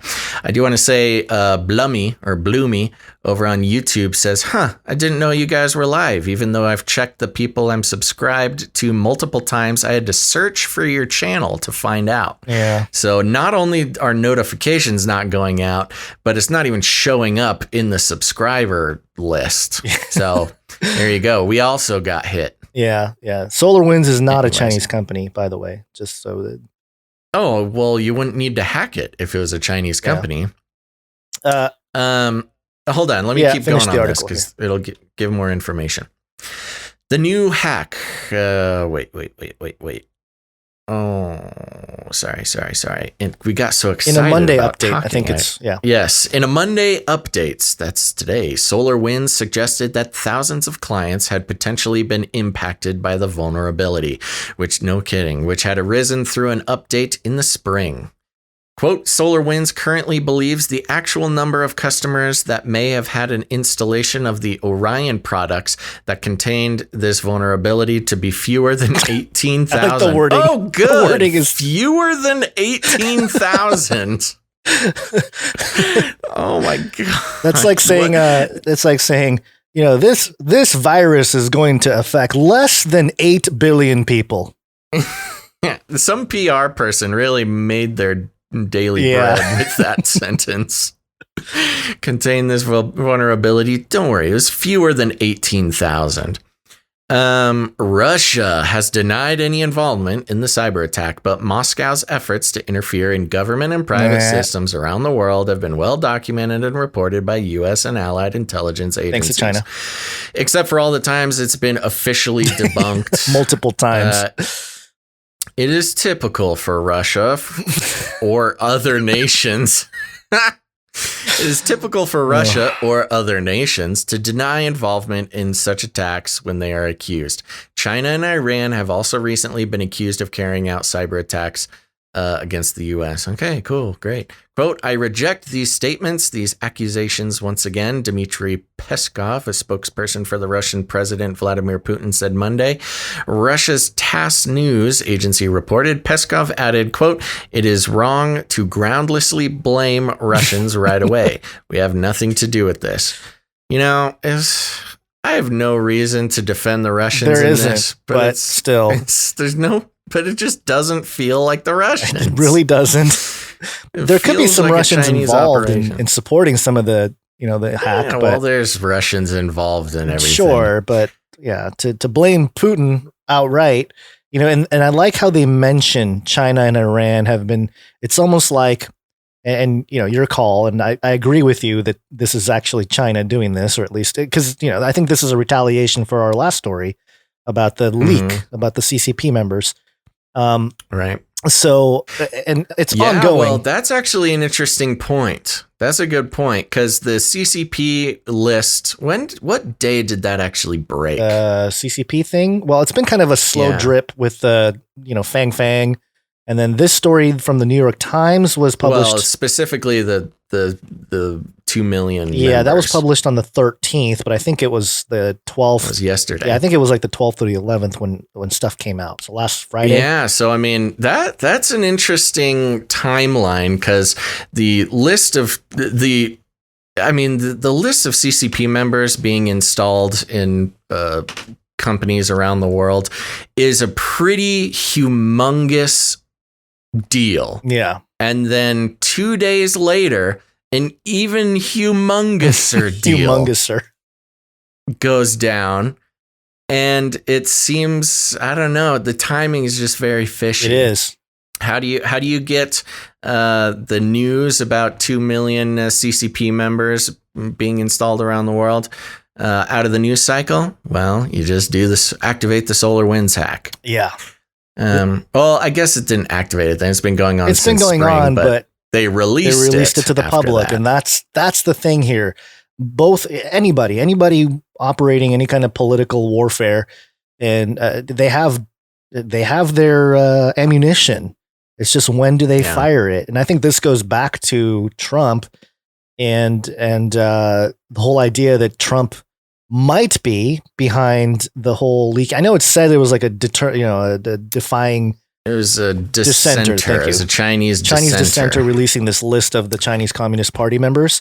But it seems like it was almost flagged like. But why would Trump? I know. Okay, I'm sorry to interrupt. I don't want to interrupt. So your theory is that Trump released. No. It's not my theory. I'm suggesting that it's the theory you are it's proposing. Possible that such the timing of it. He sort of green flagged it. Like okay, yep, time to go with this thing.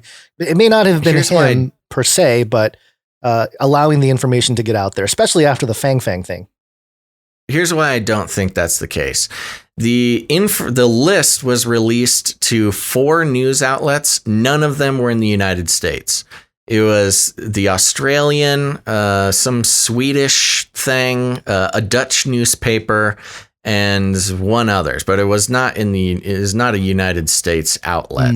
I feel like if Trump was going to pull something like this off, why wouldn't he just send it to one of his friends? Why not the New York Post? That's a good point. But the New York Post did get it, but did they get it after? Yeah, but they didn't get the list of 2 million CCP members was sent to 4 outlets: the Australian, a Swedish outlet, a Dutch outlet, and one other. I don't have the list right in front of me. Well, but it was not an American outlet. 4D chess, bro.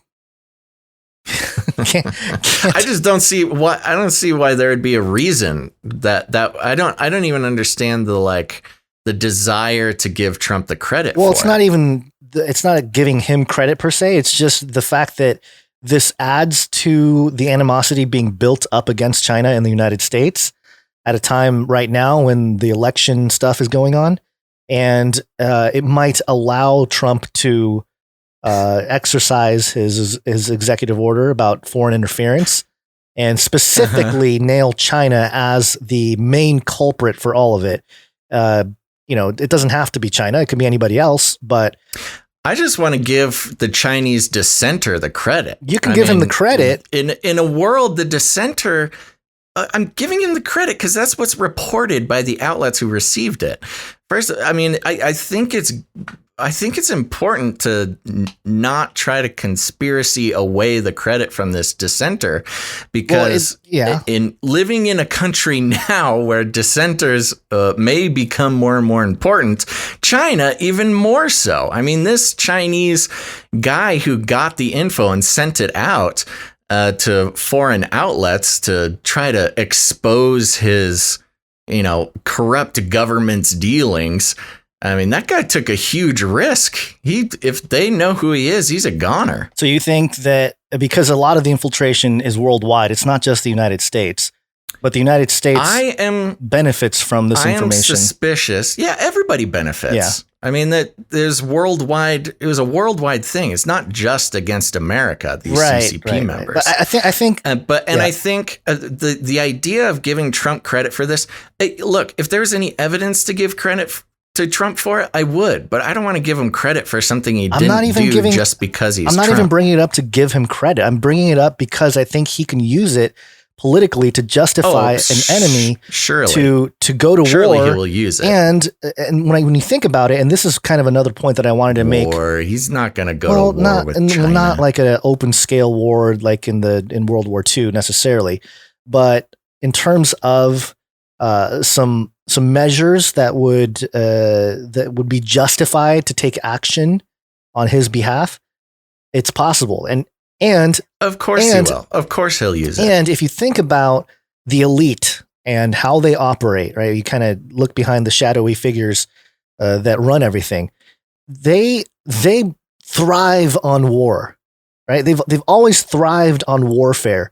And so right now, the sentiment I see a lot of times on the social medias and all this, especially from Trump supporters, and this is not a criticism of them, but I'm just pointing out the fact that they are very F China, down with China. Yeah, and it's really stirring them up to support. It's the same kind of Psyop that supported, war against the Nazis and Japan and all. Yeah. It's a similar thing.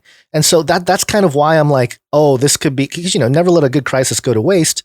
This is another one of those situations where, again, I'm not giving Trump credit. I'm saying that's not even a question. Well, I know, that's not even a question. Of course he's going to use it. You're so hyped up about this. Take it easy. It's okay. Of course Trump is going to use it. Of course it's anti-China, not propaganda, but it will be used as evidence for actions against the CCP. Right. And this whole story about the hack is just even more fuel to the fire. The other part of this is infrastructure-wise. This could be because we've been looking into the crypto situation and people building Web 3.0, and if there was a peaceful, seamless transition to Web 3.0, people would just do it slowly and naturally, right? As people realize, oh, Google's no good. Let me move over to these other things. But it wouldn't be in the best interest of the elite to not have a transition without some kind of conflict. And so this is another reason why I think, releasing all this information, compromising the infrastructure of thousands of people and hundreds of the biggest companies coming out of the US, I think this is also part of the Great Reset and allowing the fall of the current infrastructure to bring in the new infrastructure, and they'll bring along, crypto companies or more, crypto, projects or whatever to sort of build that infrastructure. And it'll be, I think a lot of them will be co-opted in a sense by government, because a lot of the problems or the lack of traction with many of these crypto companies that are like, we want to free the internet, we want to do this, we want to do that. A lot of them are struggling with legislative barriers. But then if government comes by their side and they're like, hey, we'll help you along, then boom, now you have all these, things like Ethereum or Cardano or whoever, they're going to be mainstreamed by the government, allowing the same thing happened with Facebook. CIA coming in, helping out Zuckerberg and, alien man, whatever, and allowing Facebook to become what it is. So this is a very similar tactic.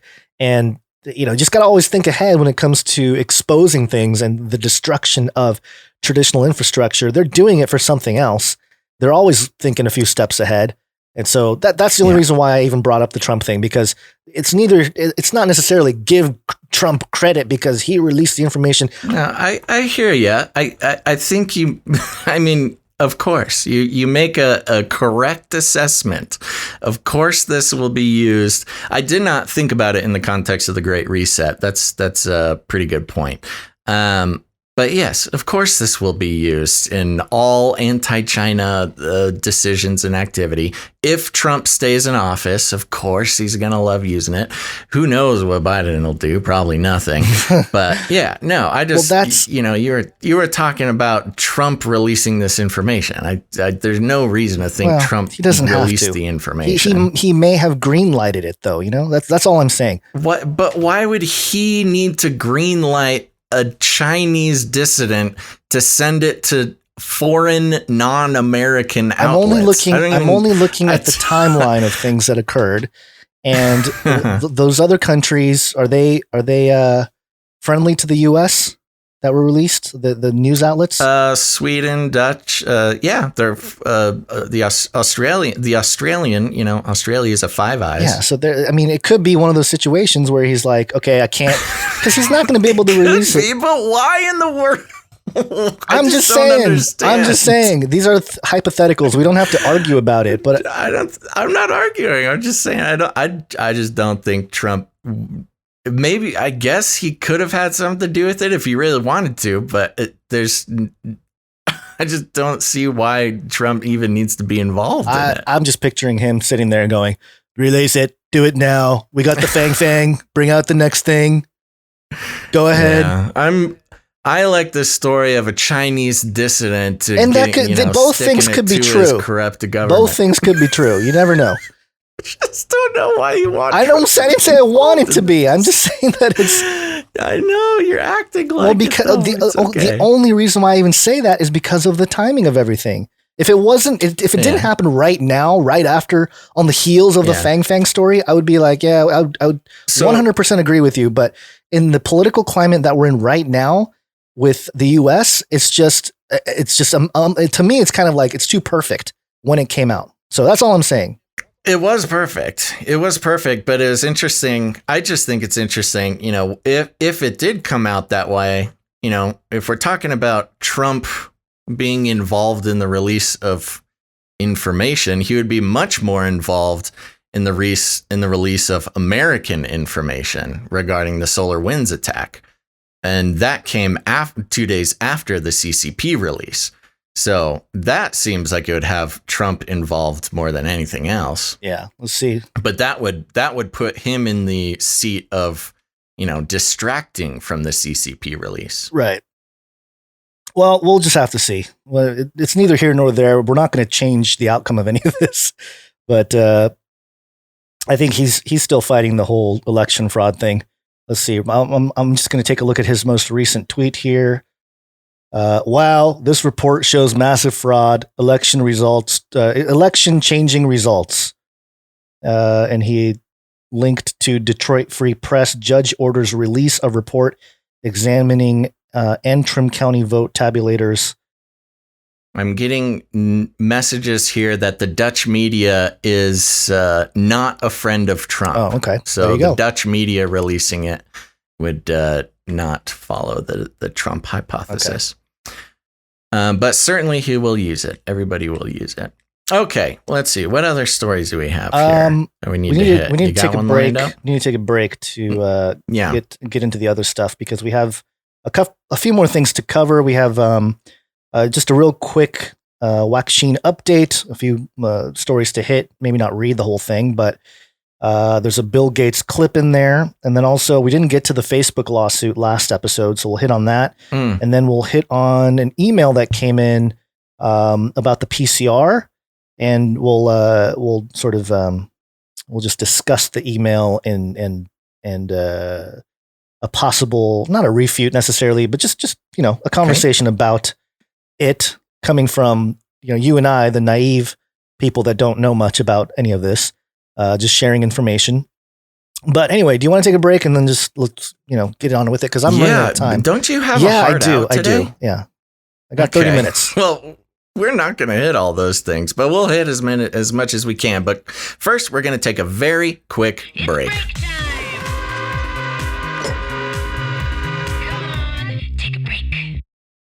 Come on, take a break, everybody. Okay, but don't go anywhere because like Gon said, after the break, we got some Waxine updates and some Facebook info. Some very important stuff you're going to want to keep up on. But first, we want to take a second and thank some of our producers. And if you're new to the show, I'll be quick here, people. Don't worry. If you're new to the show, we are on the value for value model, which means that you might have noticed we do not do ads. We don't sell any supplements.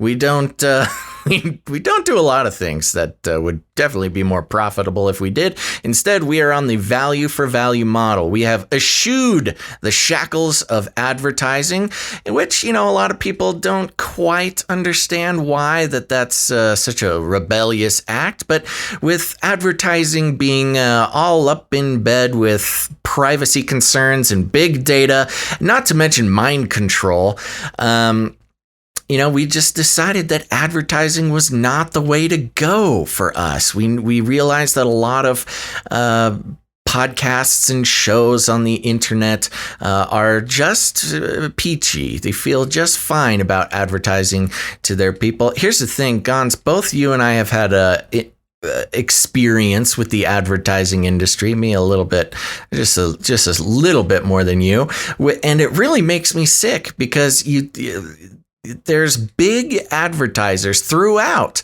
the history of advertising, which is not a very long history, where they specifically talk about advertising in the context of mind control. And it's not just to get you to buy a product or something like that. It's to create a worldview in which you think that you need to spend your money. And so any advertising, in my opinion, is participating in a corrupt system of this world that, the global theology of incentivizing creators like Gons and I to think of you, dear listener, as a commodity to be traded, to be packaged up and sold to an advertising agency. And that just doesn't sit well with us. Instead, we give the opportunity for all of us to rebel against that system, to put our own value on the media that we consume. No longer are we letting advertising companies set the value of media that we appreciate and consume on a regular basis. It is now our turn to take responsibility. And I've said it once, I'll say it again. It is a satisfying rebellion against the global theology of advertising and the sort of global economic economic system. So for those who want to join us in this project, as well as support their favorite podcast, they can become producers of the show with the value for value model. And that's basically, hey, we create some value. If you get any value out of it, you have the opportunity to participate and keep it going and make it better. And it's only because of our producers we're able to continue to do this show so often and so well, might I say. So first of all, the first way you can become a producer is by heading over to patreon.com/Canary Cry News Talk, and that's patreon.com/CCNT. Excuse me, patreon.com/CCNT. And over there, Gons, we actually have two people to thank. One of them is an upgrade, a producer upgrade from Brody. Thank you very much, producer Frode. Frode. Upgrading producer. It's hard enough to get new producers. It's even more difficult to get producers to upgrade. So thank you very much, Road. Next, we have producer Jesse. Thank you, producer Jesse. Thank you very much, producer Jesse. Now, we also do another show called Canary Cry Radio. It's an interview style show. We do live interviews every Friday right here, wherever you're watching this. And recently, we had a new producer come in over at patreon.com/Canary Cry Radio. That's patreon.com/Canary Cry Radio. And I want to thank our new producer, Sharon. Thank you, producer Sharon. Thank you very much, producer Sharon. Now, Guthbrand over on Twitch says, is Patreon better than the website to donate? Well, that's up to you, because we also have canarycryradio.com/support. canarycryradio.com/support. That's right. And I will say, going through canarycryradio.com/support does take away one of the intermediaries, which is Patreon. So if you want to support us more directly, become a producer, canarycryradio.com/support is the way to do it. We've got PayPal options. You can come in with a monthly producership, which goes a long way to lay down a nice foundation of support for the show every month.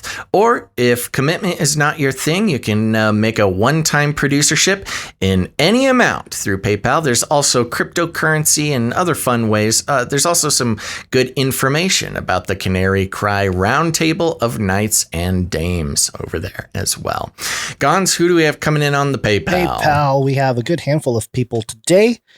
First off, we have our executive producer of the show, I believe. It's Protecting Bushes. Is that Bush Protector or Protecting Bushes? He keeps changing his name. It's morphing into different. I like it. It's fun. It's like a shape-shifting name there. But producer Protecting Bushes, thank you so much. Next up, we have producer Martin's T. Producer Martin's T. Martin's T. Yep. Thank you very much, producer Martins. And there's a lot of I don't know, the way he spelled his name there was a lot of characters in there, and I wasn't quite fancy sure. characters. A lot of fancy, commas and slashes and things that I don't understand. Next up, producer Karen W. Thank you very much, producer Karen. Producer Karen. And next, producer Gerald W. Thank you, producer Gerald. Thank you very much, producer Gerald. Appreciate it. Next, producer Laura S. Thank you very much, producer Laura S. And lastly, we have producer Mercury Rising. Thank you very much, producer Mercury Rising. And they had a note, Isaiah 42:14, and my family say Merry Christmas and God bless you, Basil and Gons, and your families. Well, thank you. Thank you very much for that. Isaiah 42:14, I believe, is a Twitch user. Yes. And I do want to mention a quick thing before we move on to the art here. We just got an email from producer Ciara and said that some fellow Canarians, she says, some fellow Canarians and I had a Zoom meetup this past weekend. Yeah, so we got some meetups going on. That's one thing we have not quite started talking about a whole lot, but we've had a lot of Canarians talk about wanting to do meetups. So I don't know, we might have to create some sort of platform or something so Canarians can meet up in real life and protest the lockdown or orders. Zoom calls to start off. Or Zoom calls are fine too. So cool. Sierra, I see your email. We'll get back to you about and that. I want to mention producer Aaron W. You will be receiving an email. I did check. You are in knighthood territory. So we'll send out an email to you good. To get your knighthood name, and we'll knight you on Wednesday, episode 277. Yay. So yeah, it's been a while since we've had a knight. Zoom is compromised by China, so maybe not Zoom, maybe something else. But anyway, and that's it for the people that have supported the show with their treasure. Thank you so much. You can send us jingles. You can give us your time and talent, jingles, songs, ISOs. We always appreciate any of those things, show related, preferably.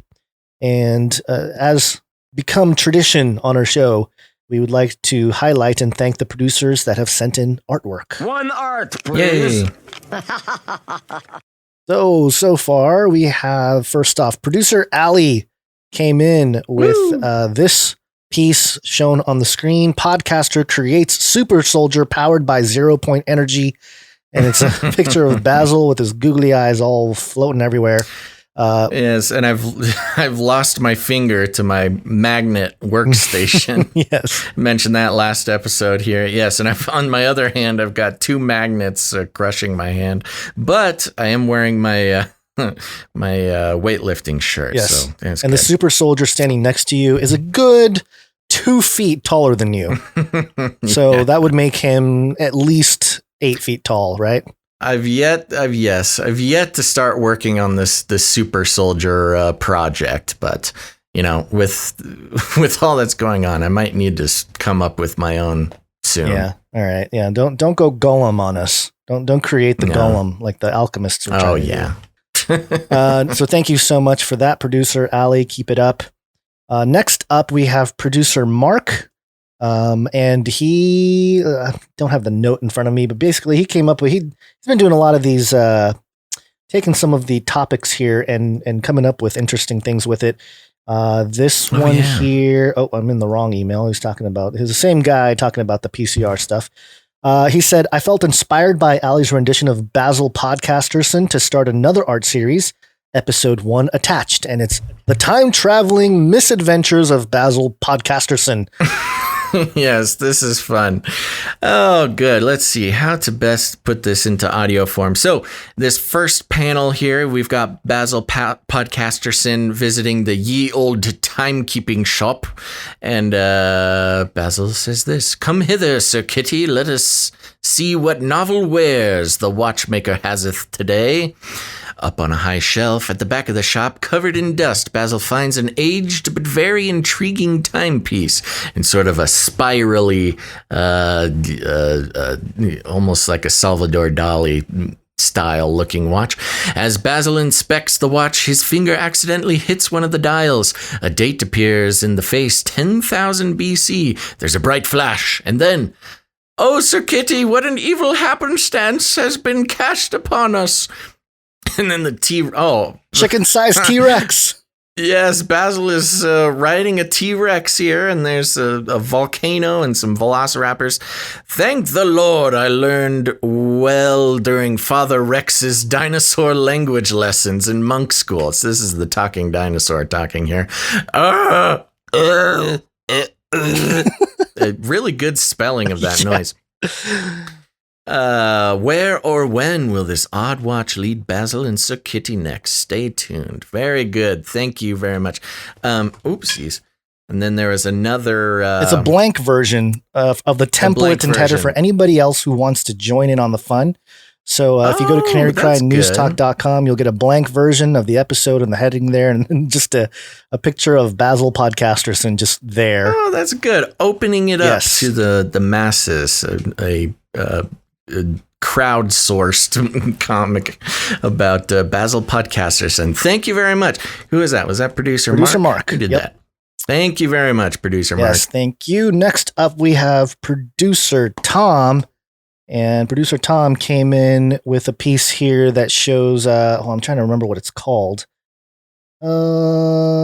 Producer Tom, let's see. It's, he said it's also on his website, thegreatestpuzzleever.com. It is, it's like a giant with a screen with the all-seeing eye as a head, and then a bunch of like zombie-ish creatures, angry zombie creatures, and they've all got the all-seeing eye sort of glowing on their forehead. I'm gonna go at it myself here with an interpretation. I think maybe that's sort of the mind control, maybe the media mixed with other control mechanisms of this world, controlling the zombie hordes who are marked by the all-seeing eye. The media beast Very cool. emerging from the sea to control the minds of the masses.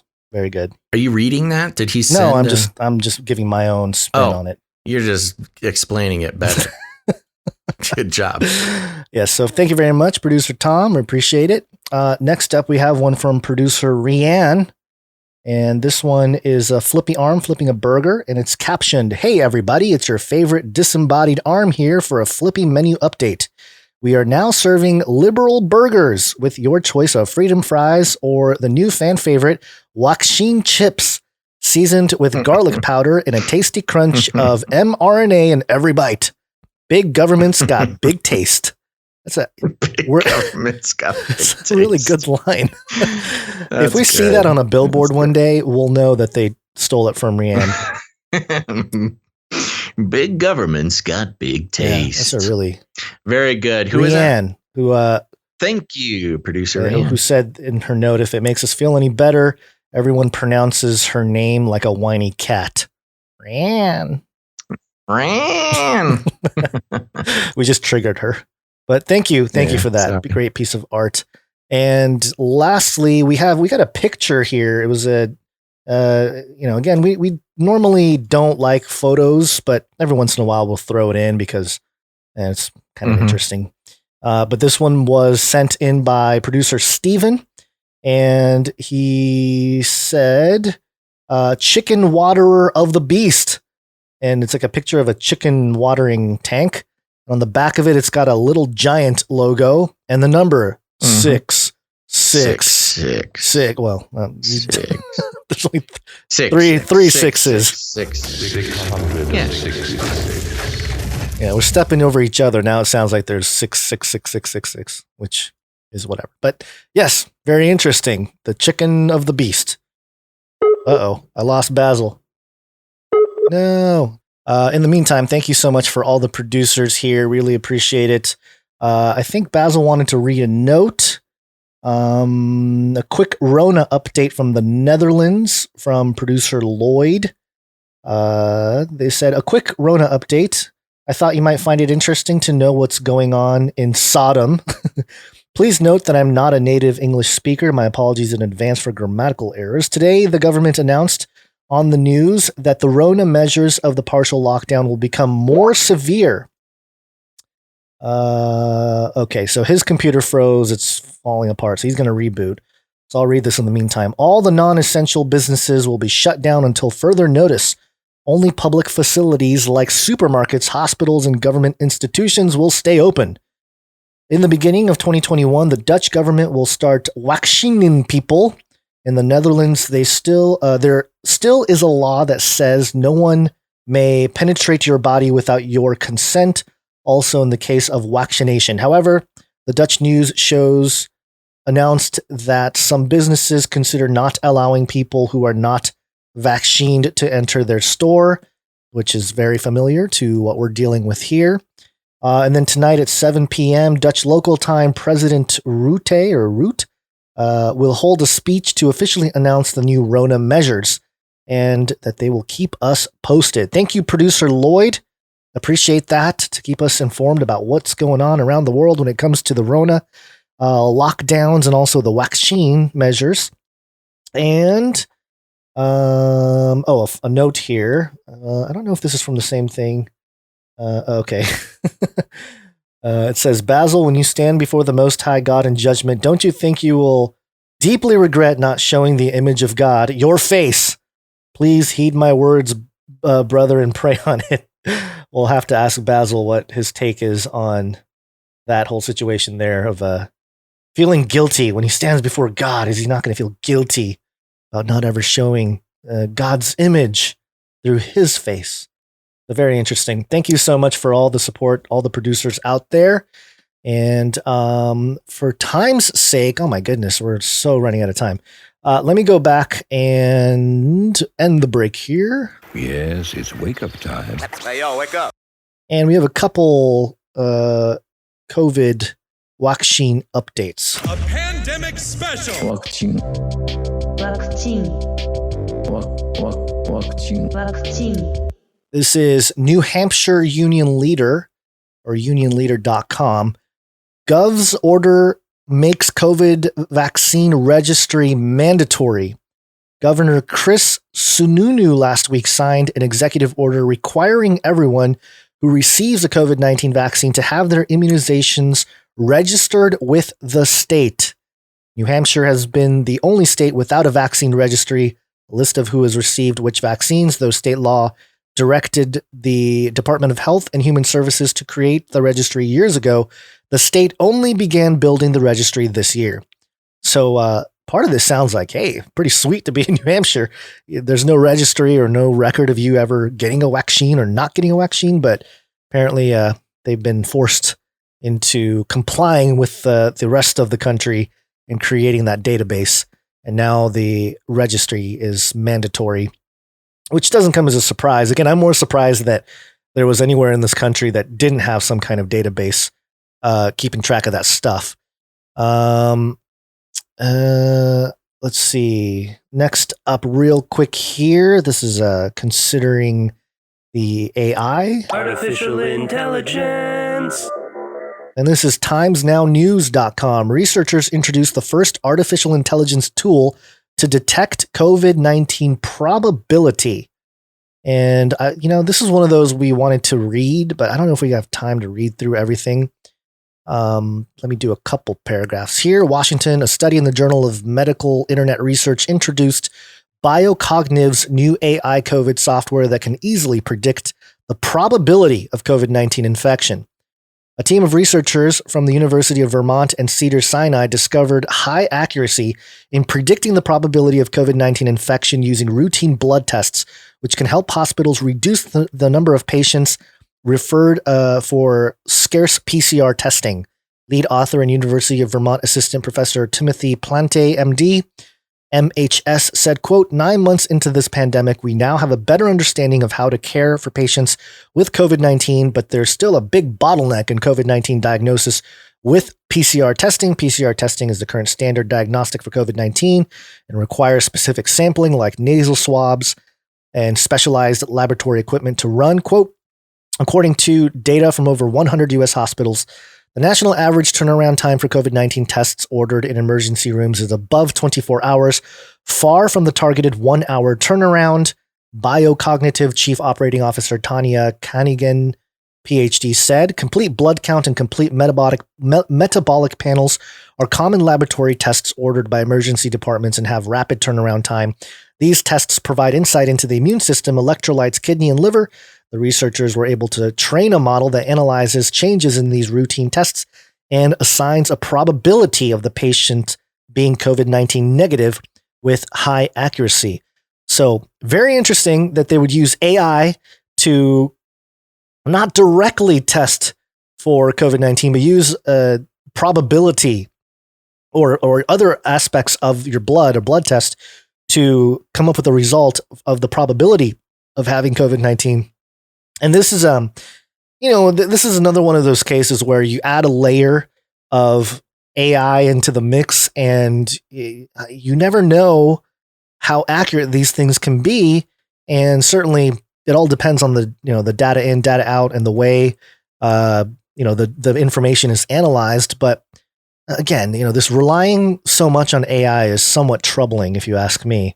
Let me see if Basil is back yet. People are saying R.I.P. Basil.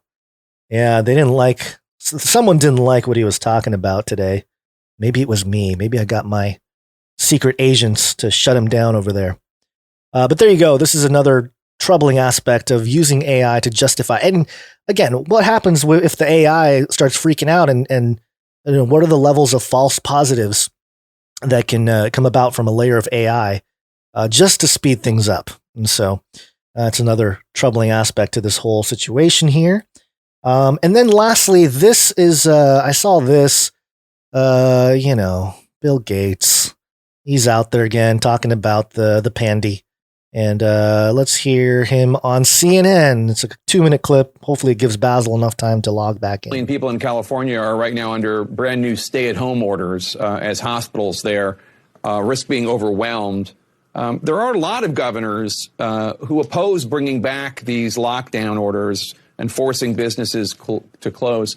What do you think? Do you think more states need to consider taking that kind of drastic action and the kind of drastic action we saw when the pandemic first began, or can there be a more nuanced approach? Well, certainly mask wearing has essentially no downside. They're not expensive. Bars and restaurants in most of the country will be closed as we go into this wave, and I think, sadly, that's appropriate. Depending on how severe it is, the decision about schools is much more complicated because the benefits are pretty high. The amount of transmission is not the same as in restaurants and bars. So, trade-offs will have to be made. But the next 4 to 6 months really call on us to do our best, because we can see that this will end. And you don't want, somebody you love to be the last to die of coronavirus. When do you think life will fully return to what we thought of as normal back in January? No masks, no social distancing, no other protective measures necessary. Certainly by the summer. I like how he takes a sip will be after the question is asked. Way closer to normal than we are now. Normal. But even through early 2022, unless we help other countries get rid of this disease and we get high vaccination rates in our country, the risk of reintroduction will be there. And of course, the global economy will be slowed down, which hurts America economically in a pretty dramatic way. So we'll have, starting in the summer, about 9 months where a few things like big public gatherings will still be restricted. But, we can see now that somewhere between 12 to 18 months, and we have a chance, if we manage it well, to get back to normal. Okay. Number one, the signaling of you don't want your family member to be the last to die from COVID. That is egregious. That is so disgusting to me. Makes me angry. We're taking things that are genetically modified organisms and we're injecting them in little kids' arms. We just shoot them right into the vein, right into the vein, right into the vein. And then, my whole thing is, and this is, it's kind of an outplayed thing, but who voted for this guy? Did you vote for this guy? I didn't vote for this guy. Why is this guy the authority on any of this? And he doesn't even share science, really, to lock down anything. And in fact, I think in California, there was a guy who challenged, or I think sued, Mark something. I don't remember his last name, but he's a lawyer, and he sued the county of LA or Los Angeles about the lockdown, specifically pertaining to outdoor dining. And basically, the court gave the county like a couple days to come up with actual scientific evidence, and of course, they didn't. They just pushed it up to the state, and so now. Mark Garagos, I think is his name. Now he has to do the whole thing again, run it through court, and sue the state. And so this is pretty ridiculous. There's no science to support the idea of shutting down things is actually stopping the spread of something that has a 99.97% survival rate or whatever. It's ridiculous. And this is a weaponization of science in general, but then also something that's just as bad as the flu, maybe, and making it politicized and the scientific dictatorship showing its head, it's quite egregious. I really, despise this whole situation here with Bill Gates getting out in front of people and pretending like he's the expert in all of this. He's not even a doctor, but we've gone through all of these, criticisms of Bill Gates before. The Bill Gates of hell. So I'm not going to really talk about it too much other than that. Let's see. Where's Basil? Let me check on him. How you doing, bro? We'll see if he's able to come back here. Let me just keep moving on here. This next one is concerning this is thehill.com. Facebook faces most serious breakup threat yet from lawsuits. Briefly here. Oh, did he say something? Call me in. All right, let's see. We can bring Basil back in here. I'm back. Give me your visual. There you are. There you are. You're back. I made it. Wow, that was catastrophic. Yeah, your camera probably moved too because you're not in the same spot, but I fixed you. It did. It was a big disaster. Yeah. We kind of moved on without you. But one of the things. Did you do birthday? Oh, I didn't do birthday. Oh, buddy. I missed it. Okay, let me do birthday real quick. Let's do it real quick. This is...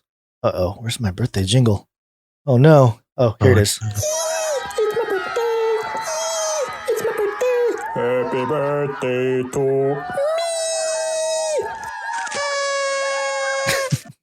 Yay! Yes, quick birthday. And if you have a birthday coming up, let us know. Send us an email. It was just by chance I happened to see that $signs in the Twitch chat mentioned that it was his birthday tomorrow. So happy birthday, $signs. Happy birthday, $signs. And then I read the note from producer Lloyd, and I did want to know, good. Basil, when you stand before the Most High God in judgment. No, that wasn't. Yeah. See, that's why I need to be here. That wasn't from Lloyd. Oh, it wasn't? Okay. Who was it from? No, that was from somebody in the chat, and I put it there because I wanted to respond to it, but it was so long ago it doesn't matter. But yeah, it was. Well, you can respond to it now. What are you going to say? I don't even know if they're still here. So? It was somebody in the YouTube chat. Okay. Anyway, move your cursor. Your thingy is blocking. I can't read it. Here. Yes, Basil, when you stand before the Most High God in judgment, don't you think you will deeply regret not showing the image of God? Please heed my words, your brother, face. And pray image on of God, meaning your face. Yeah. No, I'm not going to regret it. Thanks, though. Thanks for caring. Okay, well, we went through all the stuff there. The only thing we haven't gone through is that I was just about to read the Facebook lawsuit breaking up. We don't have to read through it. I'm running out of time. I'm really short on time. So yeah.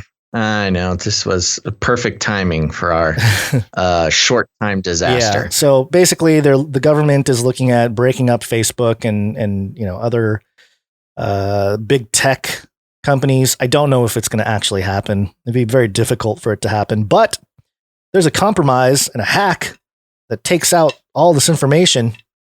I mean, they could restructure some things, but again, I go back to the idea. Yeah, I mean, it's really a free-for-all. Considering this SolarWinds hack, who knows what's going to happen? This is the biggest black swan thing since COVID, and it could really change the whole online landscape. We'll see. We'll see. And it's going to take a little bit of time before we fully see the effects of how the SolarWinds, manages to affect one thing or another. Although I am seeing how President-elect Joe Biden solidifies his victory by clearing 270 votes threshold in electoral college count right now. So we'll see if say that again. Joe Biden being confirmed by clearing 270 vote electoral college count. So this is it's happening right now. Yeah, according to my gosh, PBS and CBS and all that stuff. So we'll cementing Joe Biden's victory according to the electoral college. So we'll see. There you go. Now, okay. We'll see if Trump might bust out his EO, Captain EO. Might go Yeah, that is kind of the last, his last option coming up here. Not a lot of luck with the SCOTUS stuff. So did we talk about Wakcheen stuff? I went through everything already. Yeah. Oh, we're done. Okay, we did it. I got back just in time. I didn't want to go through this email. Do you want to save that for next episode from producer Mark? Yeah, we're short on time. I do want to go through that from producer Mark. Okay, we'll do it next episode. And we'll do it next episode. Okay. So, yep, we're done. Okay. There you go. Thank you, producer Mark, for your email. We always appreciate it. So there we go. Yeah, I guess we'll end the show, huh? Yes. Gotta go. All right, everybody. Thanks for listening to this episode of Canary Cry News Talk. Now, here's the thing. We will be back on Wednesday, December 16th, sometime between noon and 3 p.m. Pacific Standard Time. So make sure to put it on your calendar. Turn on notifications, although you might just have to put it on your calendar because apparently notifications rarely go out.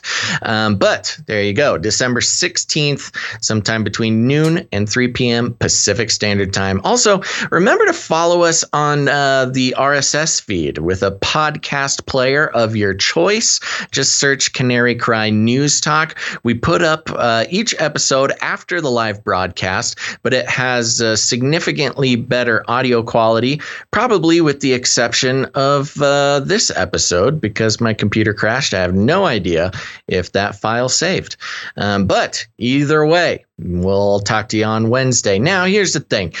We will still be on the value for value model on Wednesday. So we're going to need some producers for that show. That will be episode number 277. There's something there. And so if you've been thinking about becoming a producer of the show, or if you get any value out of the show, or, just pray about it. See if, the Lord wants you to support the show. Get involved in one way or another. We cannot continue to do the show without the support of our producers. It's kind of the whole thing. So thank you to our producers of episode 276. That was Frode, Jesse, Sharon, Protecting Bushes, Martins, Karen, Gerald, Laura, Mercury Rising, and of course our artists, Allie, Mark, Tom, Rianne, and Steven. Thank you guys so much, and we look forward to the Wednesday's show. Now, here's the thing. You can also help the show out by sending in art or jingles or songs. We got the Canary Cry mixtape that plays at the end of the show here. And so no matter what your creative ability is, there is a place for you. So you can send all that stuff to canarycryradio@gmail.com. You can also let us know if it's your birthday there. We'll give you a little birthday shout out. Okie dokie. I haven't plugged the Canary Cry community recently, and I figure I should do that. So if you're looking for a place, the Facebook problems just keep getting darker and deeper. So if you're looking for a place to fellowship and connect with other Canarians just like you, head to canarycry.community. That's a real URL.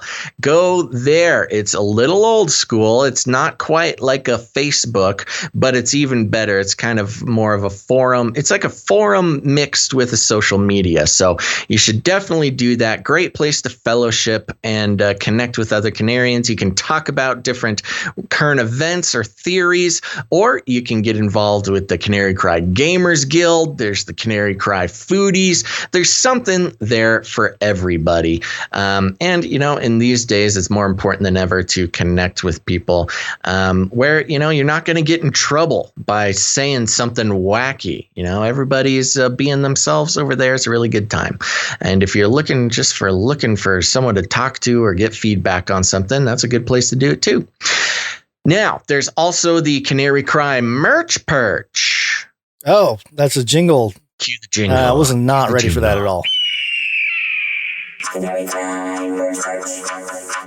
No kidding.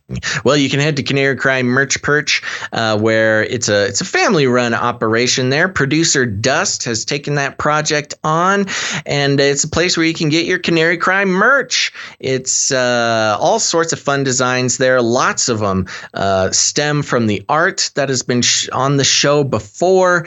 There's the Canary Swole Radio workout tank top. Oh, that reminds me of an email we have to get back to. But go there. Everything's sold at cost to try to keep the cost down for our dearest Canarians there. But you do get the opportunity to tip the webmaster, tip the artist, or you can tip Gons and I. So we're really proud that we have producers picking up all these Canary Cry projects, and producer Dust, thank you very much. Now, if you want to help out the show in other ways, you can go ahead and share it. Share it on your social, or just go ahead and send it to somebody who you think might appreciate it. We will also be reading ratings and reviews on Friday. So if you haven't left a rating and review, check us out on Apple iTunes or Apple Podcasts and leave a rating and a review. That's leaving 5 stars and telling people how awesome the podcast is. Very important.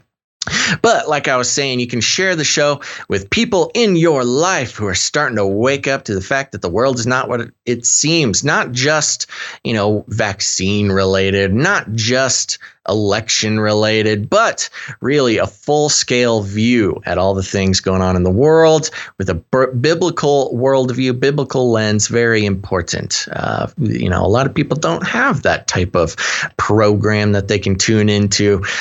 So go ahead and do that. And if you need any more instructions, here's what you do. You grab them by the cage and you shake it. The world occurred pretty much as we had predicted. I want to shake things up, stir up some controversy, rattle a few cages. Hey, stop that! You'll never silence me. I'm the last angry man, a crusader for the little guy. Leave the bird alone. Never. Rattle a few cages. Rattle a few cages. The human race will have every opportunity to improve. And if they don't? Ask Noah. That's right. Just ask Noah. All right, folks. Thanks again. Gons, you got any last words? No. Thank you guys for tuning in, and appreciate all of you producers and everybody listening, watching. Yes. It's very cool that you guys are always here. It's very touching. Yeah. It's a good time. So thank you so much, everybody, for tuning in to this episode of Canary Cry News Talk. Remember, we'll be back on Wednesday, the 16th. But until then, remember to think outside the cage. Demonic power! Aliens.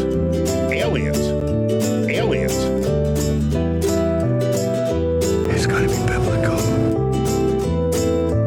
We will launch a new age! I'll keep you warm and safe, and my people too. Now is the time to do what you're told. Science is truth. Where are the aliens? He's a Satanist! Called it. Canaries in a cage. Aliens. Remember, reality is an illusion. The universe is a hologram. Buy gold. Buy! I want to shake things up, shake things up. I want to shake things up, shake things up. Leave the bird alone. I want to stir up some controversy. I want to rattle a few cages. I'm the last angry man. You'll never silence me. I'm the last angry man. I'm the last angry man. You'll never silence me. I'm the last angry man. A crusader for the little guy. Well, we'll see about that. Whatever, Illuminati.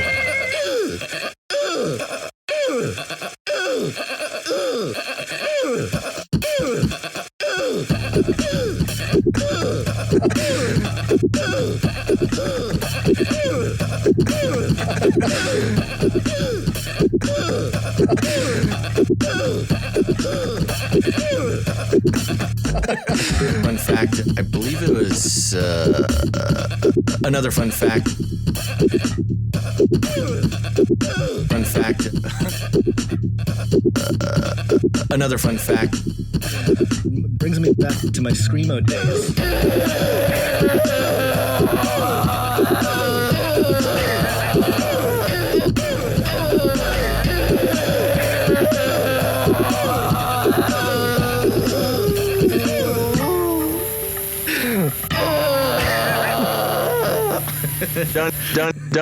Don't even get me started on bidets, man. Bidets, man. Bidets, man.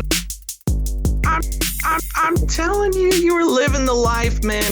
Bidets, man. From the can. Do pot, that's where I started. Light up a huge blunt. A joint. Give everybody magic mushrooms. Smoke. The CIA, I mean, lots of intelligence agencies have tested secretly dosing communities. LSD. Psychoactive pills should be covertly administered.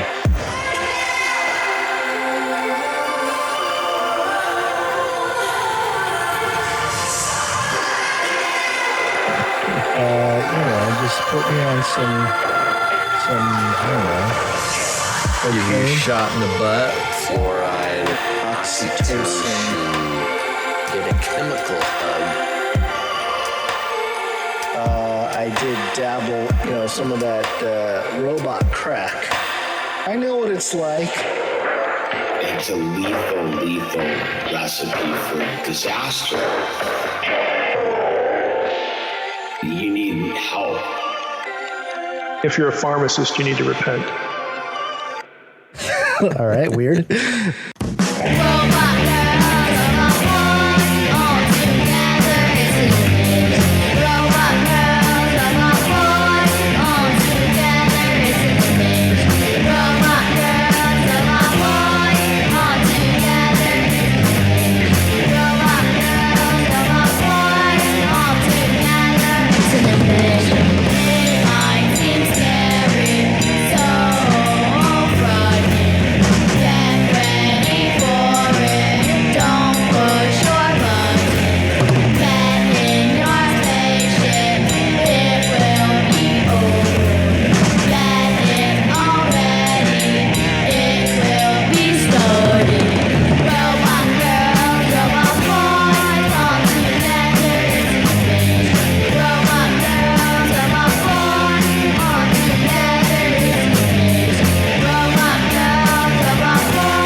Something I ain't got all day. Get on my YouTube, debates like the sun. See what's new, demonetize. I spot a big pair of googly eyes. Click on the video and turn up the sound. What is this gem that I have found? Canary. Cry radio, canary. Cry, news talk, canary. Radio, canary.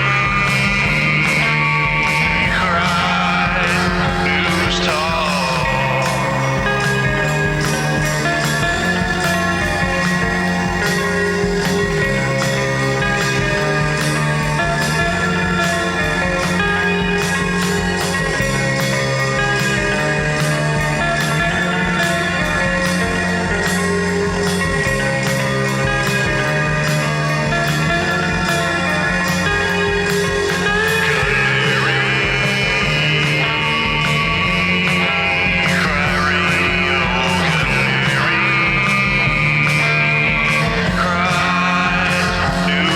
talk.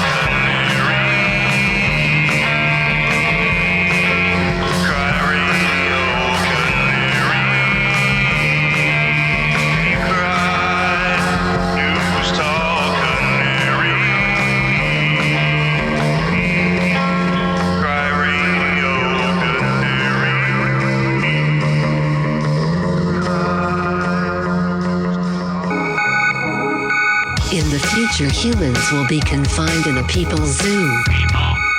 I'll keep you safe and warm in my people's zoo. I'll keep you safe and warm now in my people's zoo. You, yeah, you in my people's zoo. I'll keep the cameras on.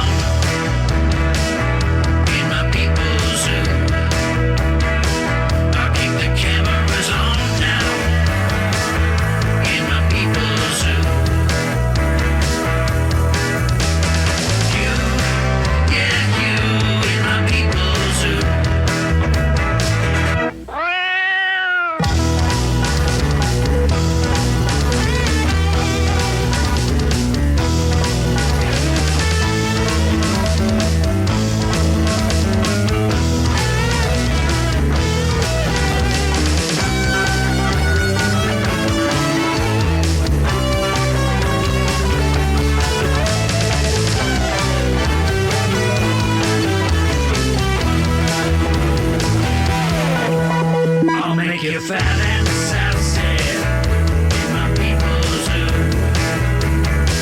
I'll make you fat and sassy in my people's zoo.